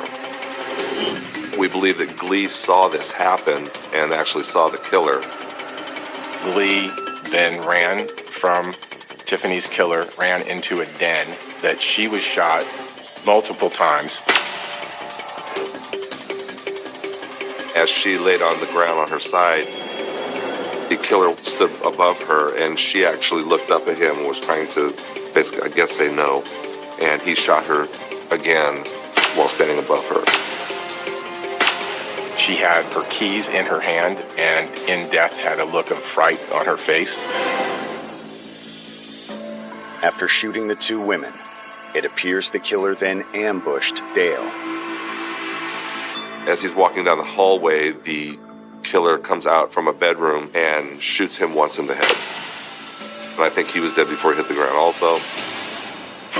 The blood has dried, which tells police the attack occurred some time ago. But was it the result of a robbery gone wrong, or something else? There was a box of 9mm shells in the nightstand in the master bedroom. And apparently Dale had a gun that went with that, a 9mm handgun, that was missing. The home had been ransacked quite a bit, and so the initial thought was that this could be a burglary. But upon closer inspection, there were a lot of inconsistencies with the burglary. We scoured the house, every entryway, every nook and cranny that anybody could get through that house. No signs of forced entry, the way the drawers were opened and then closed. Burglars didn't do that. You leave them open so you don't touch them twice. It was, we felt, to make it look like a burglary had occurred and that Glee and Tiffany and Dale had interrupted a burglar. In fact, the evidence seems to suggest that whoever did this was a professional. Normally, we would expect to find just hair strands, fingerprints, a point of entry. It was incredible how little forensics was able to find in a 4-day inspection. We really didn't find much of anything except the expended rounds. The precision of the shots, especially to Tiffany and Dale, one shot to the head, this is a hit. But why would a killer target Dale and his family on Easter weekend? When investigators talked to neighbors, they learned the Ewells spent the holiday weekend at their beach house in nearby Pajaro Dunes. Their son Dana had returned from college to go with them. We didn't know there was a family member missing until we did some interviews with some people who knew the family. We were concerned that maybe he's to be another victim. At the time of the murders, Dana was a student at Santa Clara University. Law enforcement had to follow up to make sure that he was safe. Thankfully, they find Dana safe at school. He flies back to Fresno to speak with investigators. Dana had said he was trying to reach the family and couldn't. He did not react in a way that one would expect. He didn't shed tears over it. Didn't show any emotion. And part of that could have been shock. Do you know of any reason why anybody would want your family dead? Nothing, sir. And he said that he didn't know of anyone who would want his family dead, other than saying that his father was involved with some pretty high-level individuals, and he didn't know if any of those people could have wanted his family dead. Dana tells investigators he last saw his family 2 days ago at Easter dinner. He brought his girlfriend and her family to meet them. He's dating at the time the daughter of an FBI agent in San Jose. They invited them to dinner there at the beach house. So there's Dana and Monica, his girlfriend, and then her parents, Mr. and Mrs. Zent. It was apparently a great dinner, and then when they all left, Dana went back with the Zents to their home. Dale flew home, and Glee and Tiffany drove home. Dale didn't like all of them flying together or all of them driving together because he was worried that if something were to happen, he didn't want the whole family to die together. He wanted somebody to be alive. Ironically, that meant Dale would arrive too late to save his wife and daughter. By the time he gets home, his family members have already been killed. But detectives find the timing rather curious. Tiffany and Glee had gotten home first. When they got into the dining room, the killer was waiting in the family room just around a corner. Approximately 30 minutes later, Dale ended up coming home through the garage. Why would a person who just committed 2 murders wait 30 to 40 minutes for somebody else to come home? That was very strange. Coming up, investigators discovered that the Ewells had some powerful enemies. These people were targeted to die, period. That gets you back to the question, who benefits by this hit?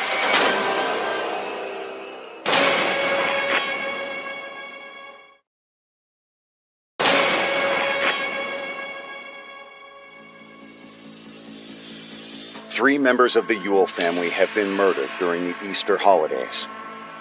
Police believe the gunman had access to the house, but the sole survivor, the Ewell's son Dana, has an airtight alibi. At the time of the murders, he's with the FBI agent's family, hours away from the Ewell home. They checked out everything he had said, and he had been with Monica over in the Santa Clara area. The autopsy report provides investigators with a few more cryptic clues. The pathologist recovered the bullets from the bodies, and the bullets looked like something that law enforcement, at least in Fresno, had never seen before. Some of the expended rounds that we had found in Glee had some really unique striation marks. The detectives put quite a bit of work into figuring out what could possibly have made those striations. The bullets turned out to be a match for the ones found on the nightstand in Dale and Glee's bedroom. We believe that the killer knew that those rounds were there, used those rounds to load up his gun, and committed the murders, and then stole the 9mm also. There are also traces of a strange substance. One of the other things we found were microscopic little bitty pieces of yellow fuzz, if you will. Little pieces of yellow material on Glee's clothing. We didn't know what that was. The evidence only raises more questions. But by now, the triple homicide has made the news, and Fresno police feel the pressure to come up with answers. It was a case that, frankly, fascinated me. I watched it in the news, I reviewed all the media, and wondered where this case was going to end up. We had to find a motive. So they started to look into backgrounds of Dale, Glee, and Tiffany to see what they could find out. Talking to family members, talking to friends, talking to whoever, find out what they were into. Dana spoke highly of Tiffany and said that she was a harmless creature and that he couldn't think of anyone who would possibly want to hurt Tiffany.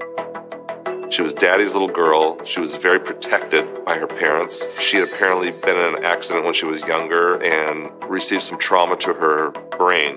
And from everything we could find, she didn't have a mean bone in her body. There was no reason why she needed to be killed. During the course of the investigation, authorities discovered that Glee hadn't always been an unassuming teacher. Earlier in her life, she had worked for the CIA. And I went, wow, well, that's a big deal.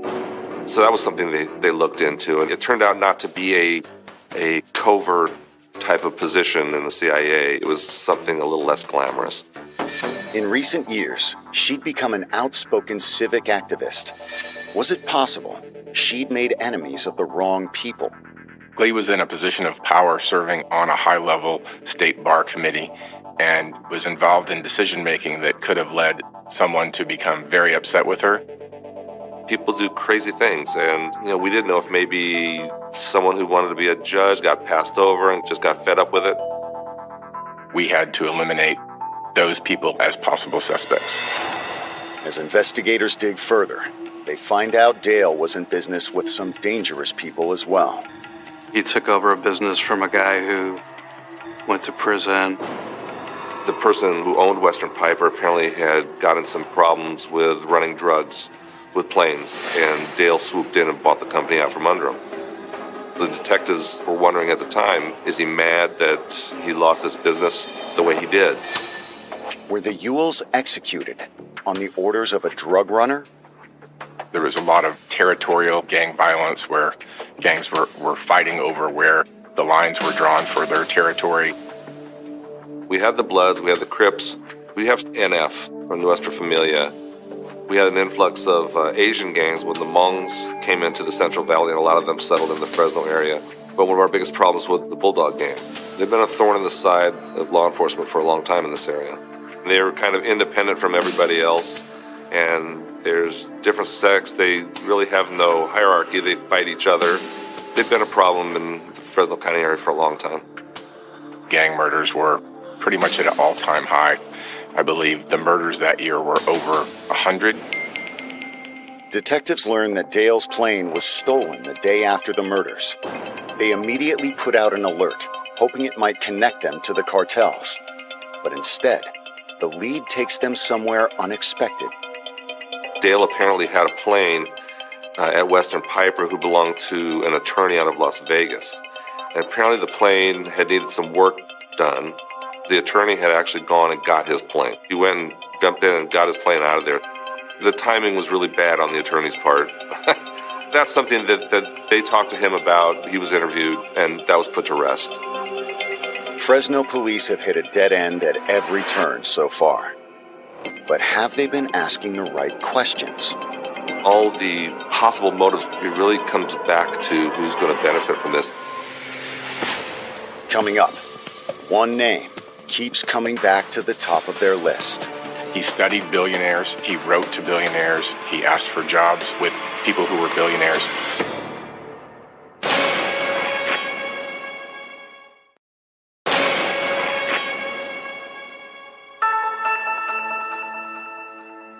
Detectives investigating the Ewell family murders have been unable to come up with any solid leads, but they soon realized that they looked past one suspect a little too early. Who stands to gain the amount of money that these people are worth? And that came back to Dana. As the sole surviving family member, Dana stands to inherit Dale and Glee's entire $8 million estate. But is he capable of murder? Dana's personality was completely the opposite of anybody in his immediate family. I would describe him as eccentric. When he was in high school, he would wear suits and carry a briefcase. He would flash money. He would buy girls that he liked expensive bottles of perfume. Everybody in the school was aware of Dana Ewell and his love for money. He kept a collection of billionaires. You know, most kids his age are collecting baseball and football cards, and here he is. His idea of, collecting memorabilia was about people who had become billionaires and millionaires. He studied billionaires. He wrote to billionaires. We even had some of the copies of letters. We refer to it as the billionaire collection. He was clearly aiming for a position of prominence in the world and wanted to be regarded as a wealthy businessman.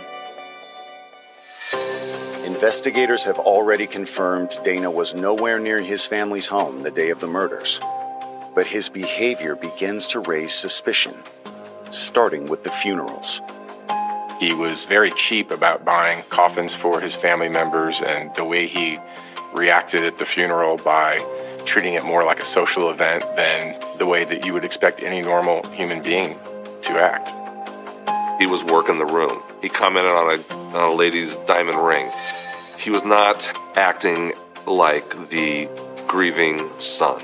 As detectives, that's where your spidey senses start to come in. Not only did he do that, but he didn't want to cooperate with us anymore. He actually got an attorney, and he wanted us to go through his attorney to talk to him, and which was really bizarre for a sole survivor of a family. When your family's been murdered, you don't want to work with the law enforcement agency that's trying to solve the case.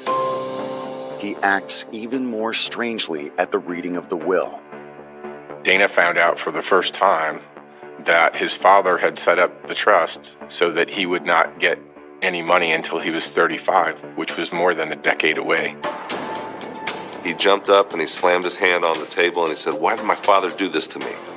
And that shocked everyone. Dale's brothers, they said this isn't right, and they brought their concerns to Detective Souza and Detective Burke at that time. Greed is a powerful motive, and police know that Dana didn't have to pull the trigger himself to be involved. There are the allegations that young Dana Ewell wants to inherit $7 or $8 million from his parents. He's willing to hire a gunman to kill his mother, his father, his sister on Easter Sunday. There was a lot of investigation to do up in Santa Clara regarding Dana and just finding out about him and what he was all about. Classmates tell detectives they should speak with Dana's best friend, Joel Radovich. It was a weird friendship because Joel was diametrically different than Dana. Dana, this arrogant $1,000 suit rich boy, and Joel, the scrubby, sleeps wherever he can find a place, rides a skateboard, new wave hippie type. His whole contention that he wasn't really close with Dana and, saw him a little bit, but, they weren't really that as tight as people on campus had made them out to be. Joel confirms everything Dana told them, but detectives soon discover that both young men are lying. Now we've got two people that people say are really close, and they're both saying, no, they're not really close. And one of the detectives happened to see Joel driving down the freeway, and he followed him, and he was actually staying at Dana's house. The hallway still had blood and gray matter from Dale's brain on the sides of the walls. So on a daily basis, Dana and Joel are walking past the blood and gray matter from Dana's father as if it's no big deal. When we started to key on Dana and Joel as having something to do with the homicides is when we decided to start setting up the surveillances. For someone unemployed, Joel seems to be living very well. Dana paid for Joel's helicopter flight lessons in Fresno and didn't even hide it. We were able to show that Dana withdrew $125,000 in cash, that Joel spent about $75,000 in cash. But Joel hasn't spent all of the money on flight lessons. He's also bought several books that investigators find incriminating. Books that we were able to discover that Joel obtained was a book called Hitman. It was how you do your job as a professional hitman. It was generally pretty well written, but it had horrible pieces of advice in it. One was, if you are questioned by police, ask, "Are you going to arrest me?" That's exactly what Joel did. The manual also contains instructions on how to build a silencer. That coupled with taking the flying lessons, I think he wanted to be an international hitman. You know, I don't know. I don't think he had any other goal in life. Coming up, investigators believe they've found their gunman. Now they just have to prove it. We have to put together a really strong case because neither of these individuals had any history of violence.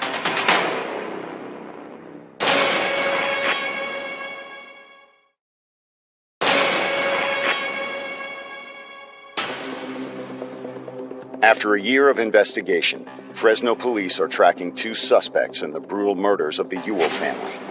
Dale and Glee's wealth-obsessed son, Dana, and his best friend, Joel, who's been studying to be a hitman. At this point, gone back to school in Santa Clara, and Joel has moved to L.A. The way they would get a hold of each other was to page each other. Think back to the early 90s, so we're talking about people still using payphones, people still using pagers. To keep tabs on the pair, detectives obtain a warrant to clone Joel's pager. Every time Joel would get a page from Dana, we would get the same page. There were a couple payphones located at a location not too far from where he lived, and he would go to that location. They were able to basically have all of these different vehicles following Joel and communicating over the radio as to who would take over next. And if you were an expert in surveillance and you were being followed by this group, you would never have known it. When they started talking, we could send a detective up with a tape recorder in a backpack and go to the other phone and just act like he was having a conversation, hope to get Joel's side of the conversation. The recordings seem to confirm police suspicions.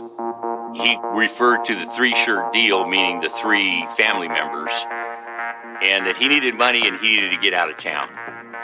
He actually said, "I want my money and I want it now," because things were stretching out so long.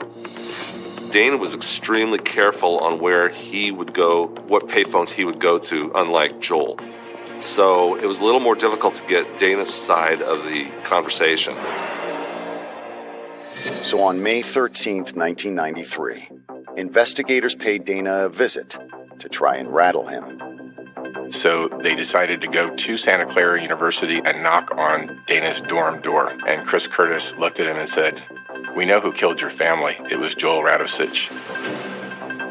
Dana then immediately shut the door in Detective Curtis's face. As soon as we told Dana that we think Joel killed his parents, Dana leaves campus and paged Joel. And that's when things really started to ramp up. The surveillance team follows Joel to a restaurant in Ontario, California, where they observe him talking to a bartender named Jack Ponce. Detectives want to know why. Jack Ponce was about the same age as Joel. He and Joel had been friends since they were children. We need to go and talk to Jack Ponce. Interviewing him was like pulling teeth. Ponce denies any knowledge of the murders, but after several visits, investigators eventually get him to open up. You mentioned that the 380. Let's go back to that. The 380 was yours. The 22 was yours. Actually, not the 22. I remember asking him early on if he had a 9mm. He said no, he didn't. I think it was the 5th interview, finally. He goes, I bought a 9mm.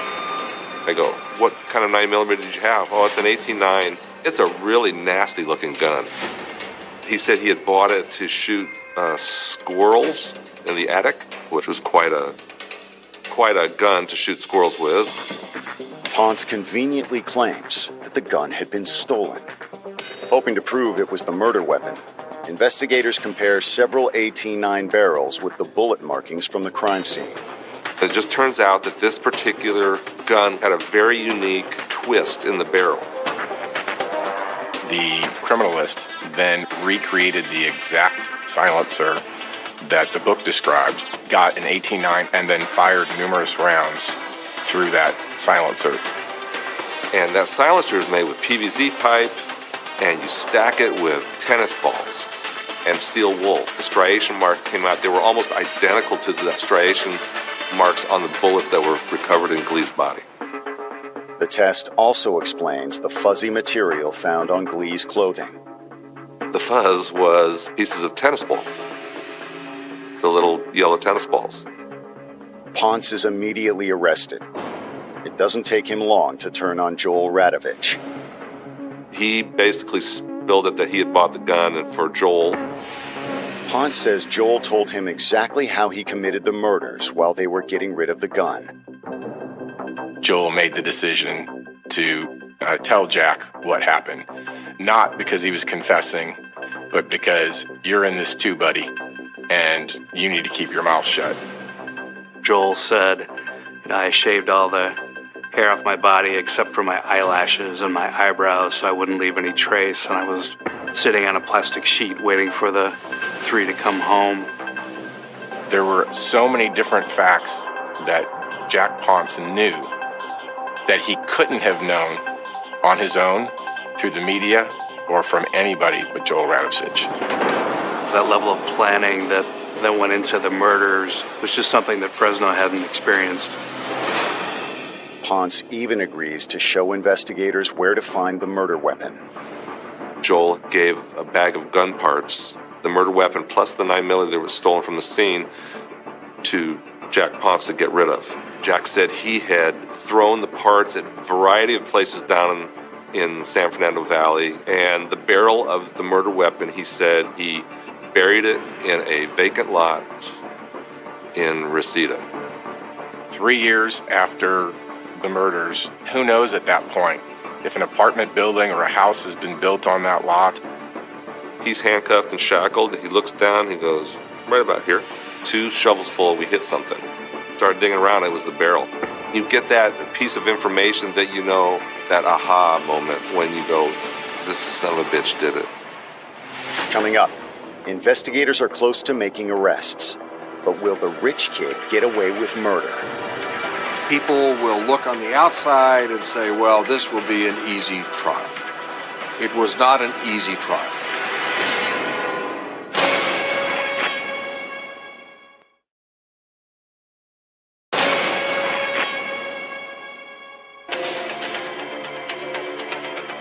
Bartender Jack Ponce has confessed to participating in a plot to kill millionaire Dale Ewell and his family. And according to Ponce, 21-year-old Dana Ewell was the one pulling the strings. He was really a turning point in that case, explaining how Dana devised the plan, how he recruited Joel, and how the whole case unfolded. There was an estate worth $7 or $8 million that he reasoned he would collect if there were no other heirs in front of him. It takes detectives some time to gather all the evidence, but on March 2nd, 1995, the 2 remaining conspirators are finally arrested.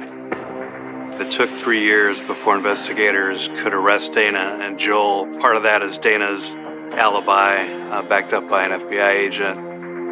We had to continue the investigation for much longer than would normally be done if the individuals were the types that had a significant criminal history. It would be difficult for a jury to find beyond a reasonable doubt that they committed such heinous murders.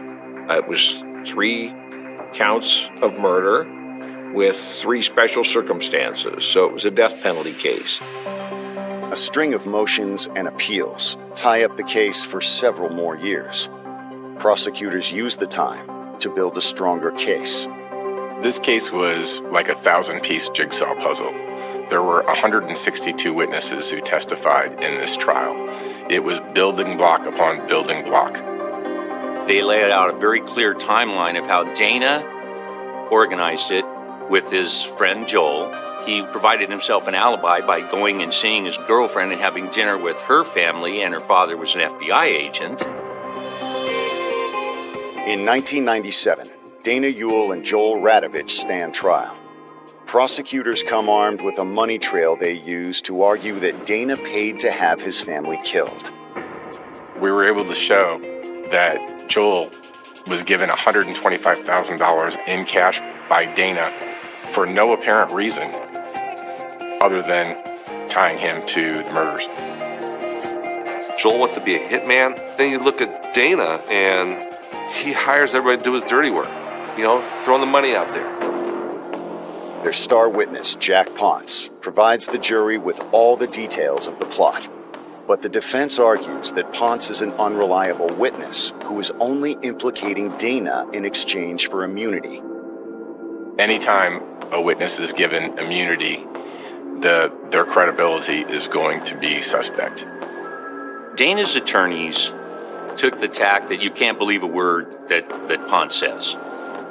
His testimony was something I thought should have been inadmissible, but it was, Joel Radovich told me that Dana Ewell told him, and so you had what's called double hearsay. So the prosecution had to offer an exception, double exception to the hearsay rule there in order to introduce that. While Dana may be guilty of choosing the wrong friends, the defense insists there is no actual evidence linking him to the crimes.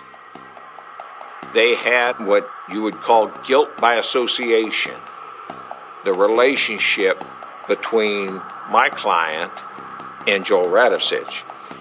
So they had, them living together after the murders at the Ewell residence for a while, the paying for helicopter flying lessons, guilt by association evidence.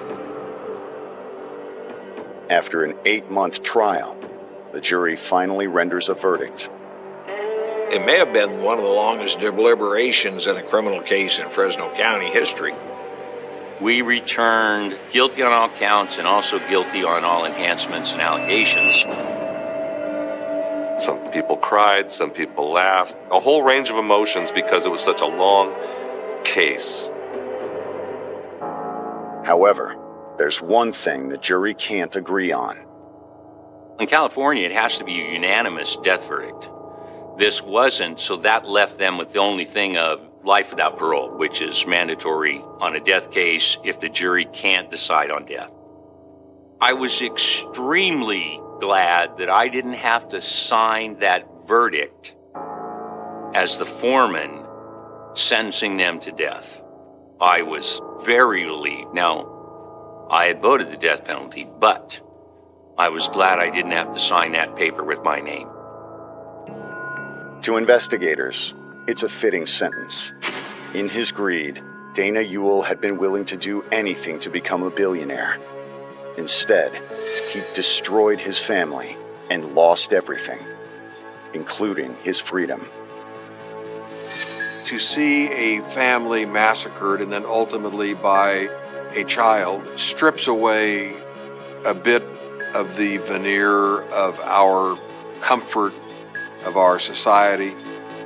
I really believe that Dana had a short circuit or a disconnect. He was arrogant. He thought he was the smartest person in the room. To this day, I have no sympathy for him whatsoever. This guy's a perfect psychopath. I have always thought, at least for Dana, that the worst day of his life was not the day that he was arrested. The worst day of his life was not the day he was convicted.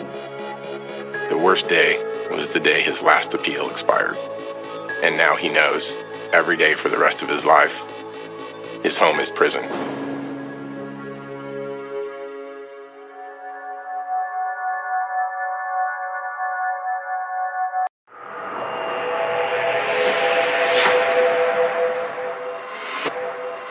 What dark impulse led to such violence that night?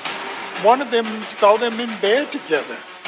When the police officer got there to question her, she was surrounded by candles and photographs. They realized there was something very different going on. It's unfortunate, it's terrible that it happened here, and I think it's happened before and it'll happen again.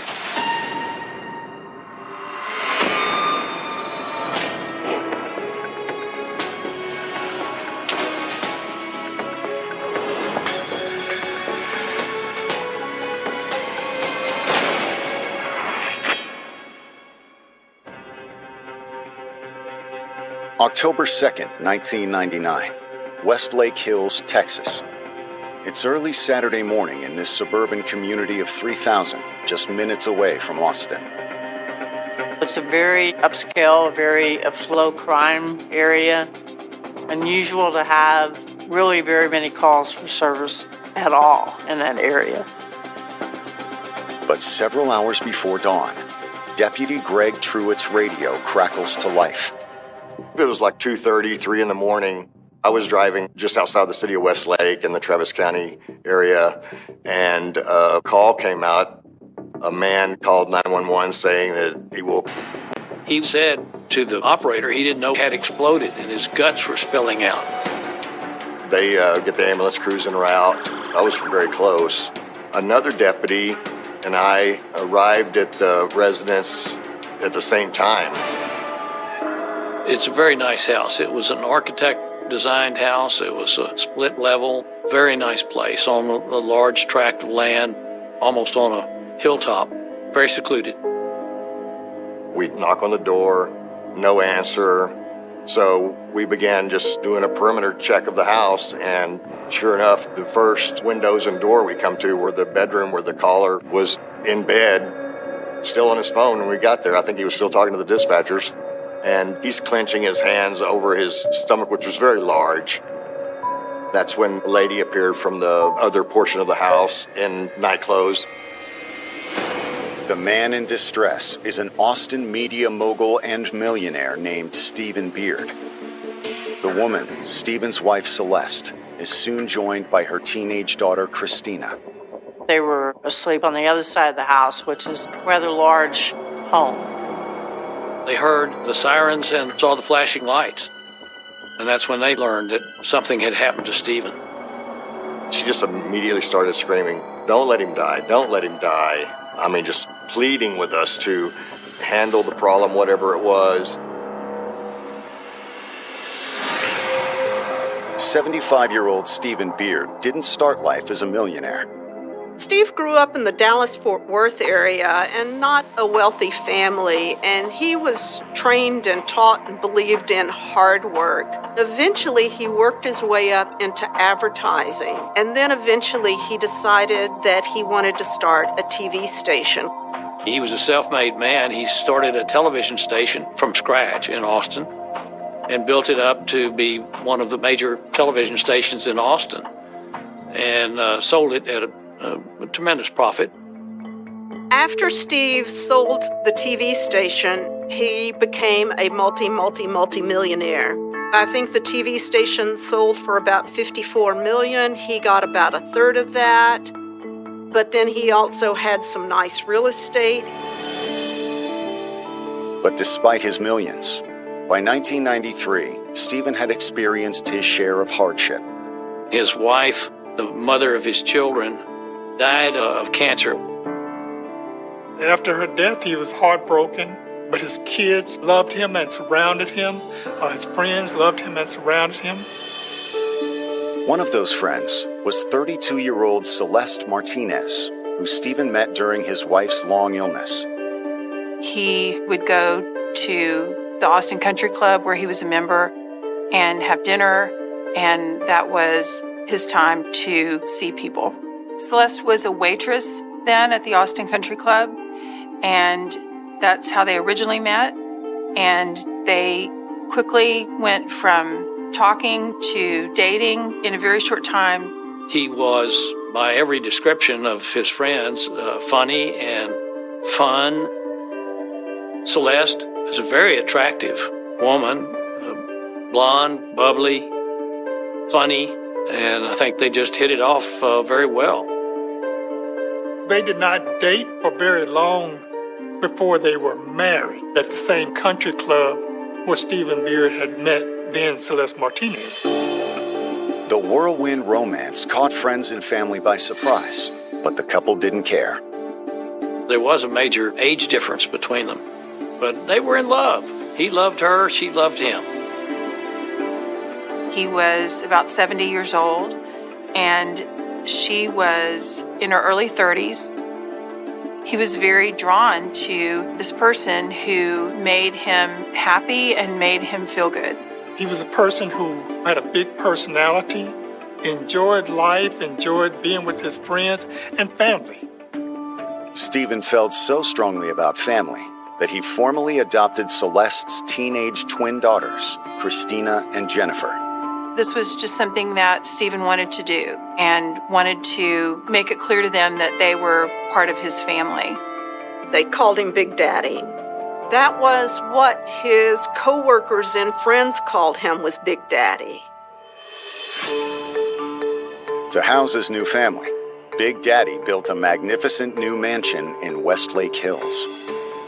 It was opulent, and the stone walls, it just felt so safe and secure, just like a fairy book setting. And Celeste Beard was the Cinderella at the center of it all. Stephen doted on Celeste, and Stephen loved being able to make her happy. But now, Celeste's happily ever after has turned into a nightmare. Imagine waking up in the middle of the night to ambulances and police and finding that your husband, something terrible had happened to him. She was hysterical. This man must have meant the world to her because the tone of her voice and everything was just so serious and scared, truly scared. And the situation was about to get even more frightening. As the medical crew were switching him from the bed to the stretchers for transport, they discovered a shotgun shell in the bedding. At that point, things changed drastically. 180 degrees from a medical emergency to a violent crime scene. Coming up, is there more bloodshed to come? For all we knew, there could be bad guys in this house still.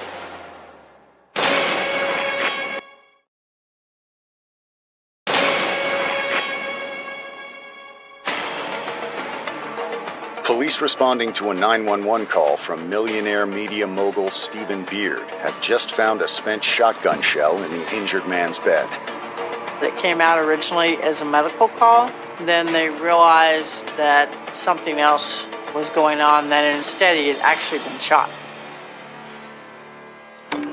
He's alert and conscious and talking to us, and so that's why I just kept going back in my head that, you know, he must have had a surgery and they had split open or something like that. I could see medical equipment beside his bed. He might have had a breathing tube providing oxygen or something. So it just reinforced to me that he was under medical duress. It did seem so strange that he would call 911 and not have an accurate comprehension of what had occurred to him. He was probably asleep. And it was the pain that woke him up as opposed to the sound of the gun or anything. Beard's wife Celeste and her daughter Christina appeared just as baffled as the police. Miss Beard didn't sleep in the same bedroom as her husband. The home had a wing with a separate bedroom for Celeste, where she slept often, because Stephen had, among other medical problems, COPD, a breathing difficulty, and he slept with a breathing machine. So the first thing that they knew was there were sirens and red lights flashing. While EMTs rush Stephen to the hospital, police go through the mansion room by room. For all we knew, there could be bad guys or whatever in this house still, and now we have to do a orchestrated point-by-point search of the house. And at the same time we're checking for bad guys, we're looking for evidence. Deputies don't find any intruders or signs of forced entry. It appeared that the door was unlocked, which was somewhat unusual, although people leave their doors unlocked far more often than law enforcement wishes they would. Jewelry boxes on the vanities did not appear to be pilfered. There was lots of jewelry present. There was closets full of high-end clothing. There was artwork, statues, obvious artifacts and trinkets that would be valuable left undisturbed. Robbery's not the motive, or burglary's not the motive. They began to think that it was someone who had come there for the sole purpose of shooting Stephen Beard. So if he was the target, then why would it be that someone would target this man? While CSI processes the house, investigators begin to question witnesses and the victim. The detectives that respond to the scene, several, go to the hospital and interview Stephen Beard. We had probably 2 at the house interviewing people. However, none of the witnesses, including Stephen, offer any possible leads.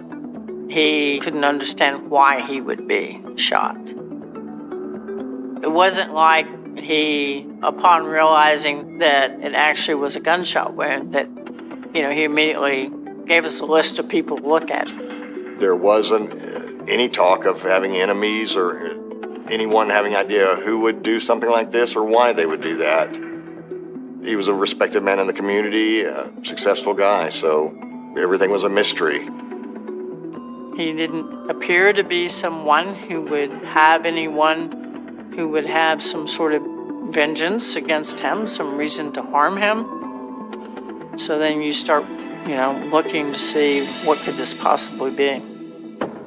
Investigators also questioned Celeste's daughter, Jennifer, who'd been staying with friends the night of the shooting. The other daughter came in, that morning. As soon as she was notified, she returned to the house. She was upset and, concerned about whether or not he would survive. Jennifer's too distraught to give investigators much information. But as word of the shooting spreads and friends and family gather to support Celeste and her daughters, the shooting investigation takes a sudden turn. One of the friends approached us and they gave us a name and suggested that it might be something that deserved to be looked into. They thought that they had a suspect and that it was a young woman who had had contact with Celeste Beard in the past.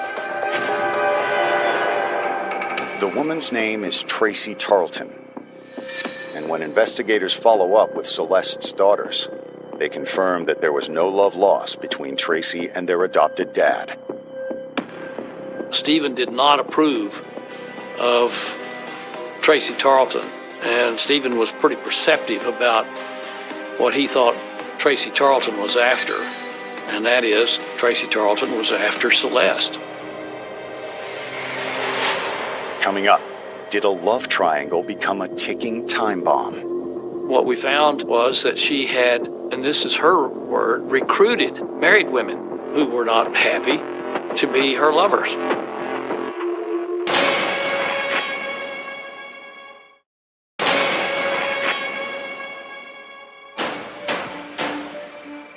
While doctors fight to save millionaire Stephen Beard, gravely injured by a shotgun blast while he slept in his mansion outside Austin, Texas, investigators have just uncovered a possible lead on the shooter's identity. Someone at the scene that morning voiced a concern about a specific person and provided us what probably was our first lead. Acting on the tip, detectives take a closer look at a 59-year-old Austin woman named Tracy Tarleton. Tracy was a manager of Book People. It's a large, very popular bookstore in downtown Austin. Tracy met Stephen Beard's wife Celeste at a local psychiatric facility several months before the shooting. Celeste suffered from depression, and she did check into a psychiatric hospital a couple of times dealing with her problems, and she met Tracy Tarleton. Tracy at the time had a pretty significant problem with alcohol, and it got to the point where she was feeling suicidal. Tracy had some legitimate issues that she was trying to deal with. Her mental health would go, and then she'd start self-medicating with drugs and alcohol. And when that would happen, her bipolar disorder would kick into gear. During their brief time together, the two women became friends.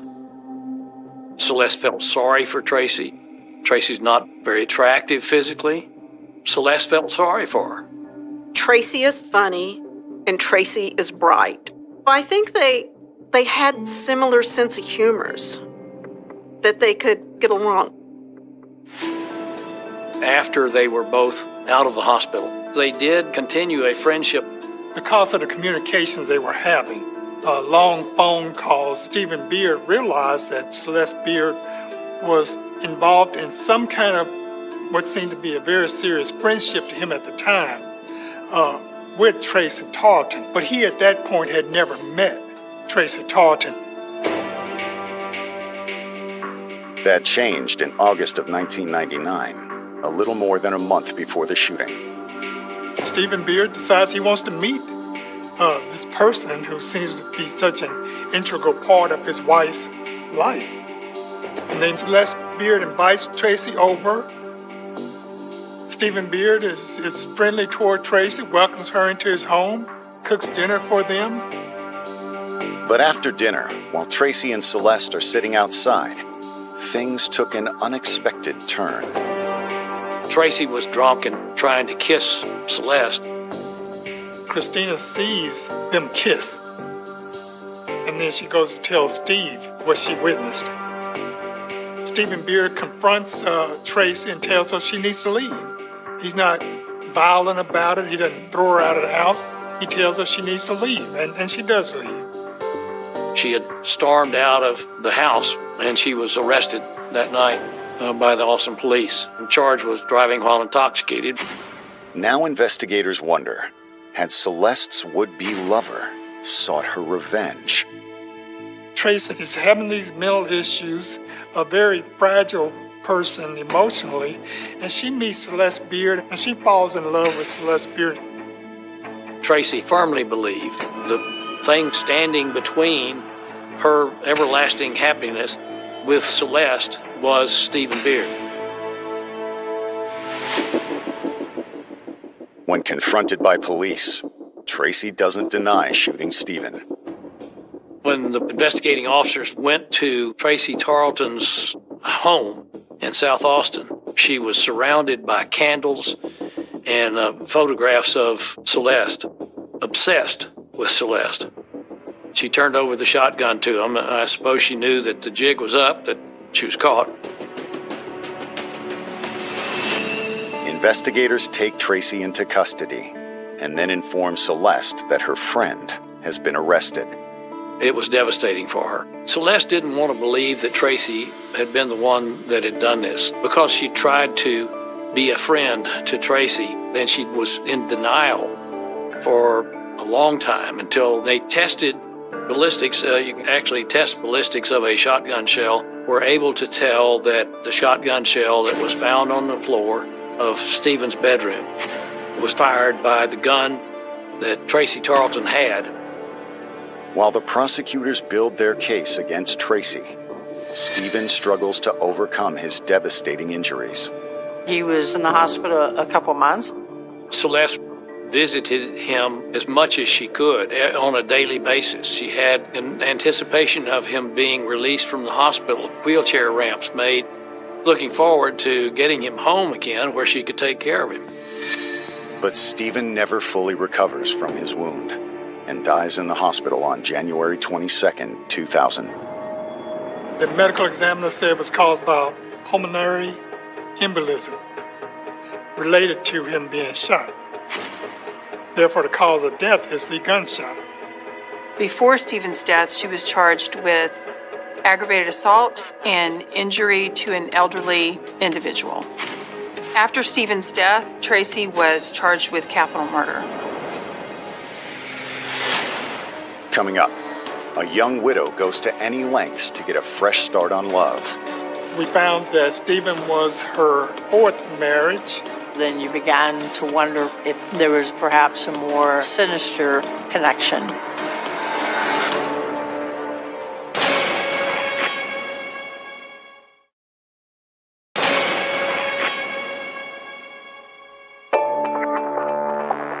At the end of February, Tracy Tarleton is in the Travis County, Texas jail, charged with murdering Austin millionaire Stephen Beard. It wasn't a whodunit. We know who pulled the trigger. It was Tracy Tarleton. She didn't get rid of the shotgun. I'm not sure that she actually realized that she had left evidence at the scene. So the case against her was strong. Was Stephen Beard simply the victim of Tracy's obsession with his wife Celeste? Or was there a piece missing? Our minds kept coming back to this fact of it was easy for her to get in there and that none of the alarms were set in that area of the house and the door was unlocked. I think there was suspicion from the very first night that Celeste was involved. She may have played a role in this plan. Although questioned repeatedly by investigators, Tracy adamantly denies that Celeste had anything to do with Stephen's death. Even after she acknowledged that she had been in fact the one who shot Stephen Beard, she still didn't reveal any sort of encouragement that she had received, or certainly any sort of coordination with Celeste Beard. Over the weeks that follow, friends of Stephen and Celeste started reaching out to the investigators, and their stories paint a very different picture of what investigators believed was a happy marriage. According to the people who were hanging around with her, she was going through a lot of men, entertaining a lot of sexual partners. She was living an extremely extravagant, lavish, single lifestyle. After Stephen died, Celeste just kind of went crazy. She went on a spree of drinking and partying and going out and making a mess of her life. You know, going on a trip to New Orleans and other places, taking girlfriends along, hanging out at 6th Street, going to all the bars, just celebrating life. According to friends, she's also burning through Stephen's millions at an alarming rate. From the funeral on, Celeste Beard seems intent on squandering the rest of Stephen Beard's estate. It's just a girl gone wild is what it seemed like after Stephen Beard's death. Based on her unusual behavior following her husband's death, investigators began digging into Celeste's past. We found that Stephen was her fourth marriage. She had had marriages along the West Coast before she moved to Austin with her third husband. Celeste and her third husband divorced shortly before she married Stephen, but according to friends, they continued to sleep together after the divorce. Celeste would have affairs with her ex-husband, but she said she never thought of it as an affair because she had already been married to him, so it didn't count as an affair. In addition to the infidelity, investigators also learned that Celeste has a criminal record. She had been charged with a fraud crime in Arizona, for which she was on probation for, unknown to Stephen Beard at the time they had been married. Then you began to wonder whether or not there was perhaps a more sinister connection between Tracy and Celeste Beard. There was no way that we were going to be able to prove a case against Celeste without Tracy's testimony. So Tracy's lawyers from the beginning were hinting around to the prosecutors that Tracy had a story to tell, and they wanted immunity for her testimony. But the DA's office was not willing to give her complete immunity and no punishment. Once again, Tracy refuses to implicate Celeste. She was hesitant to make any sort of connection as far as motivation to Celeste. But would Tracy change her tune after Celeste met a new man? She met Cole Johnson at a bar where he was bartending on 6th Street. For Celeste Beard, that's kind of par for the course. He kind of straightened her up, saw that she was being very self-destructive, and convinced her to pull back. Then, in July of 2000, just a few months after meeting, and barely 6 months after Stephen's death, Celeste and Cole become man and wife. There's no question, given her history, that she's going to be married again soon. But, ultimately, that was her downfall, and it was clear from that marriage to Cole Johnson. Tracy Tarleton decided that she should come forward and tell the truth. Tracy realized that she'd been used and became willing to tell the rest of the story. Coming up, the wages of a marriage gone haywire.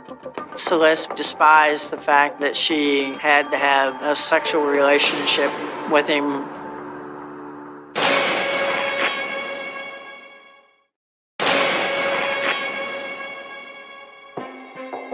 Awaiting trial for the murder of Austin media mogul Stephen Beard, 42-year-old Tracy Tarleton has refused to implicate Beard's wife Celeste in the Millionaires' murder. She's going to take responsibility for this murder. She's not going to name Celeste Beard as being involved in it. She's just going to take the full rap, but then she's betrayed by Celeste Beard.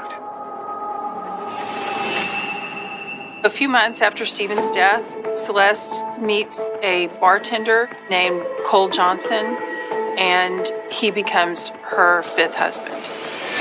And what Tracy Tarleton provided was the details of the planning and the actual details of Celeste Beard encouraging, aiding, and assisting her in causing the death of Stephen Beard. She gave all the details. Tracy tells detectives that at first, money hadn't been an issue for Celeste. In order to make sure that she had access to her own money, he set up a trust fund for her, and he put in $500,000, $500,000 in this trust fund. She just blew through it. It was 6 months that she went through that $500,000. It's not clear exactly where all the money was going. A lot of it was in high-end fashion, stuff that she never ever wore, handbags and dresses and jewelry. Celeste bragged one day that somebody asked her, "What's the most you've ever spent in one day?" And she said $50,000. Stephen Beard approaches her and says, "You are squandering this entire estate. You are destroying everything I've spent my life building. I can't be with you anymore." He begins divorce proceedings. Her response to that is like she's going to kill herself. And then she's taken to the psychiatric unit of a local hospital for treatment. And it meets this woman by the name of Tracy Tarleton. I think Celeste manipulated everyone in her life, including her husband and her children, and then later Tracy Tarleton. And she was able to manipulate Tracy because Tracy was particularly vulnerable. They right away started some kind of close friendship. I think early on they were very huggy and even kissed. According to Tracy, Celeste also made it clear that she was unhappy with Stephen. She despised the fact that she had to have a sexual relationship with him every once in a while. There was evidence that Celeste had been drugging Stephen, that she would crush up sleeping pills and put them in his food, and that she would substitute Everclear for vodka in his drinks, just have him pass out so that I don't have to deal with him. And then Celeste would go out and party all night long. And the next day she would be difficult to wake up because she'd been up all night. Tracy tells police that once they were both out of the psychiatric hospital, Celeste continued to drug her husband and sneak out to spend time with her new friend. Celeste Beard went out of her way to have contact with Tracy Tarleton and increased this relationship to the point that it became a sexual relationship. From the prosecution standpoint, yes, it seemed like she was using sex and love to get what she wanted from Tracy. And to Tracy, the love was the important thing. According to Tracy, Celeste made what she wanted abundantly clear. It had been kind of planted in her mind that Celeste was being, treated horribly by Stephen Beard, that if he were to be gotten rid of, that she and Celeste could be together. Tracy's motive was simply love. I mean, she loved Celeste Beard. I mean, she's never been anything other than totally honest with this. And Celeste had everything to gain from her husband's death. He was probably going to divorce her. They had a prenuptial agreement, and any money that she was entitled to related to those agreements, she had already spent. But if they were still married at the time of his death, she was going to be in a position to inherit his wealth. What Celeste stood to gain was mostly the money. Tracy says that once she agreed to kill Stephen, Celeste had promised to clear her path. The alarm system would be off and the door would be open. She could get in and get out undetected.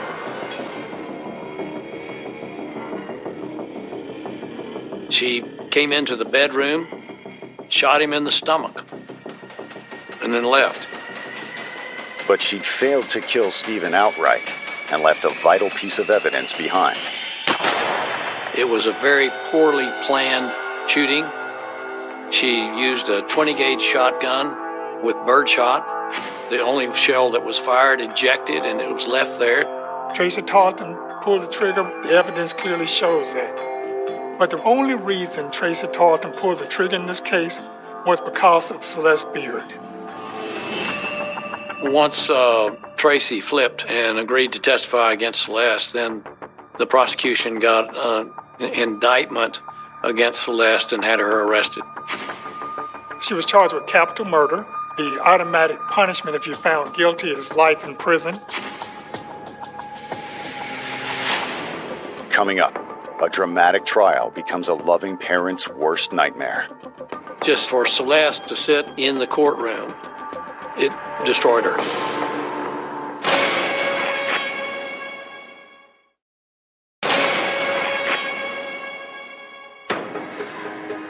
When Celeste Beard goes on trial for murder in March of 2003, the salacious details have all of Austin, Texas buzzing.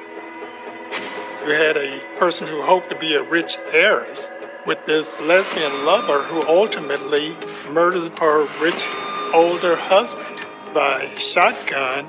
So all those things added up to what was basically for many people a soap opera that they couldn't stop following. This perhaps mentally unbalanced woman killing out of lesbian love, and it sounded like some kind of made-for-TV movie. The prosecution lays out their case first. The evidence will show that what happened here is a simple case of a greedy, manipulative defendant who took advantage of a mentally ill woman who was in love with her. Tracy would be showing up at the trial to say she pulled the trigger.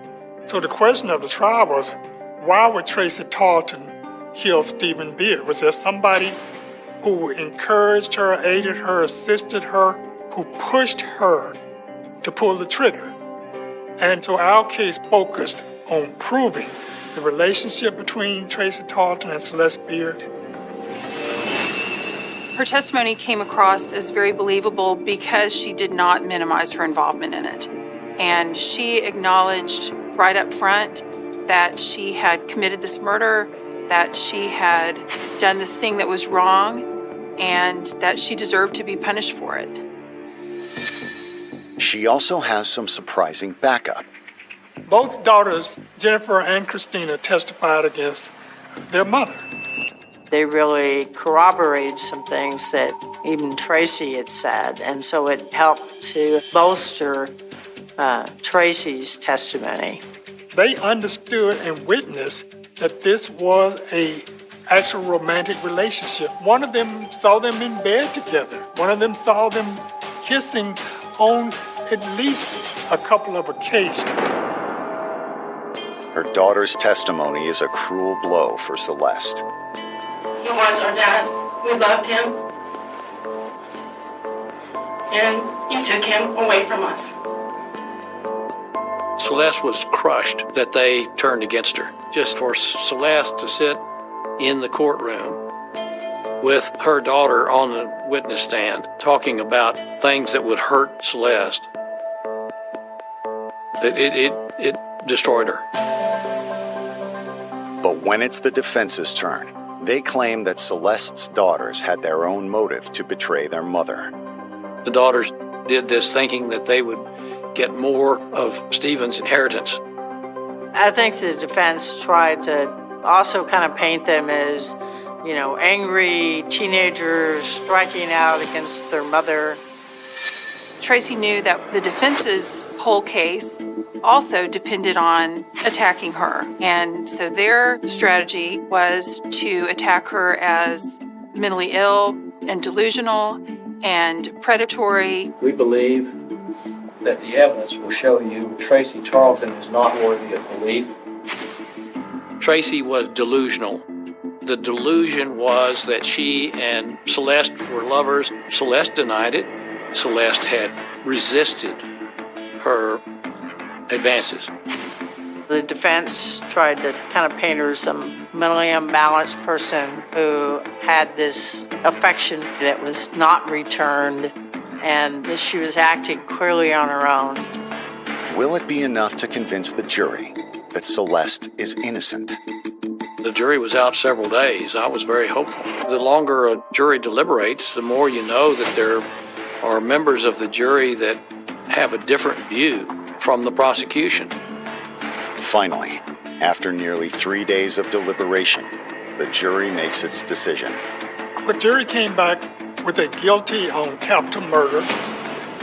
I remember her being pretty emotional.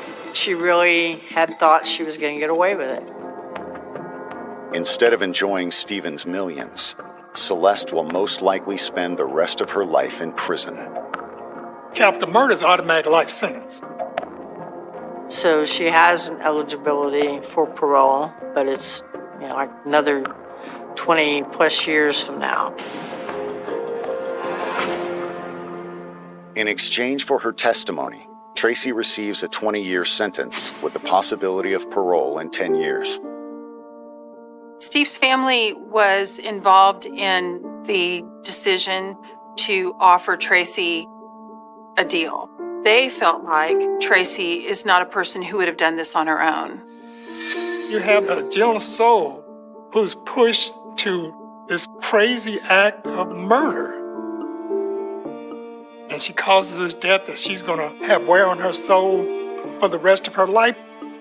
After the trial was over, the family requested to meet with Tracy and expressed their thanks to her for telling the truth and for making it possible for Celeste to be held accountable for their father's death. Celeste loved money. She loved material things. She loved status. And in the end, that was more important to her than her husband, her children, and the people in her life.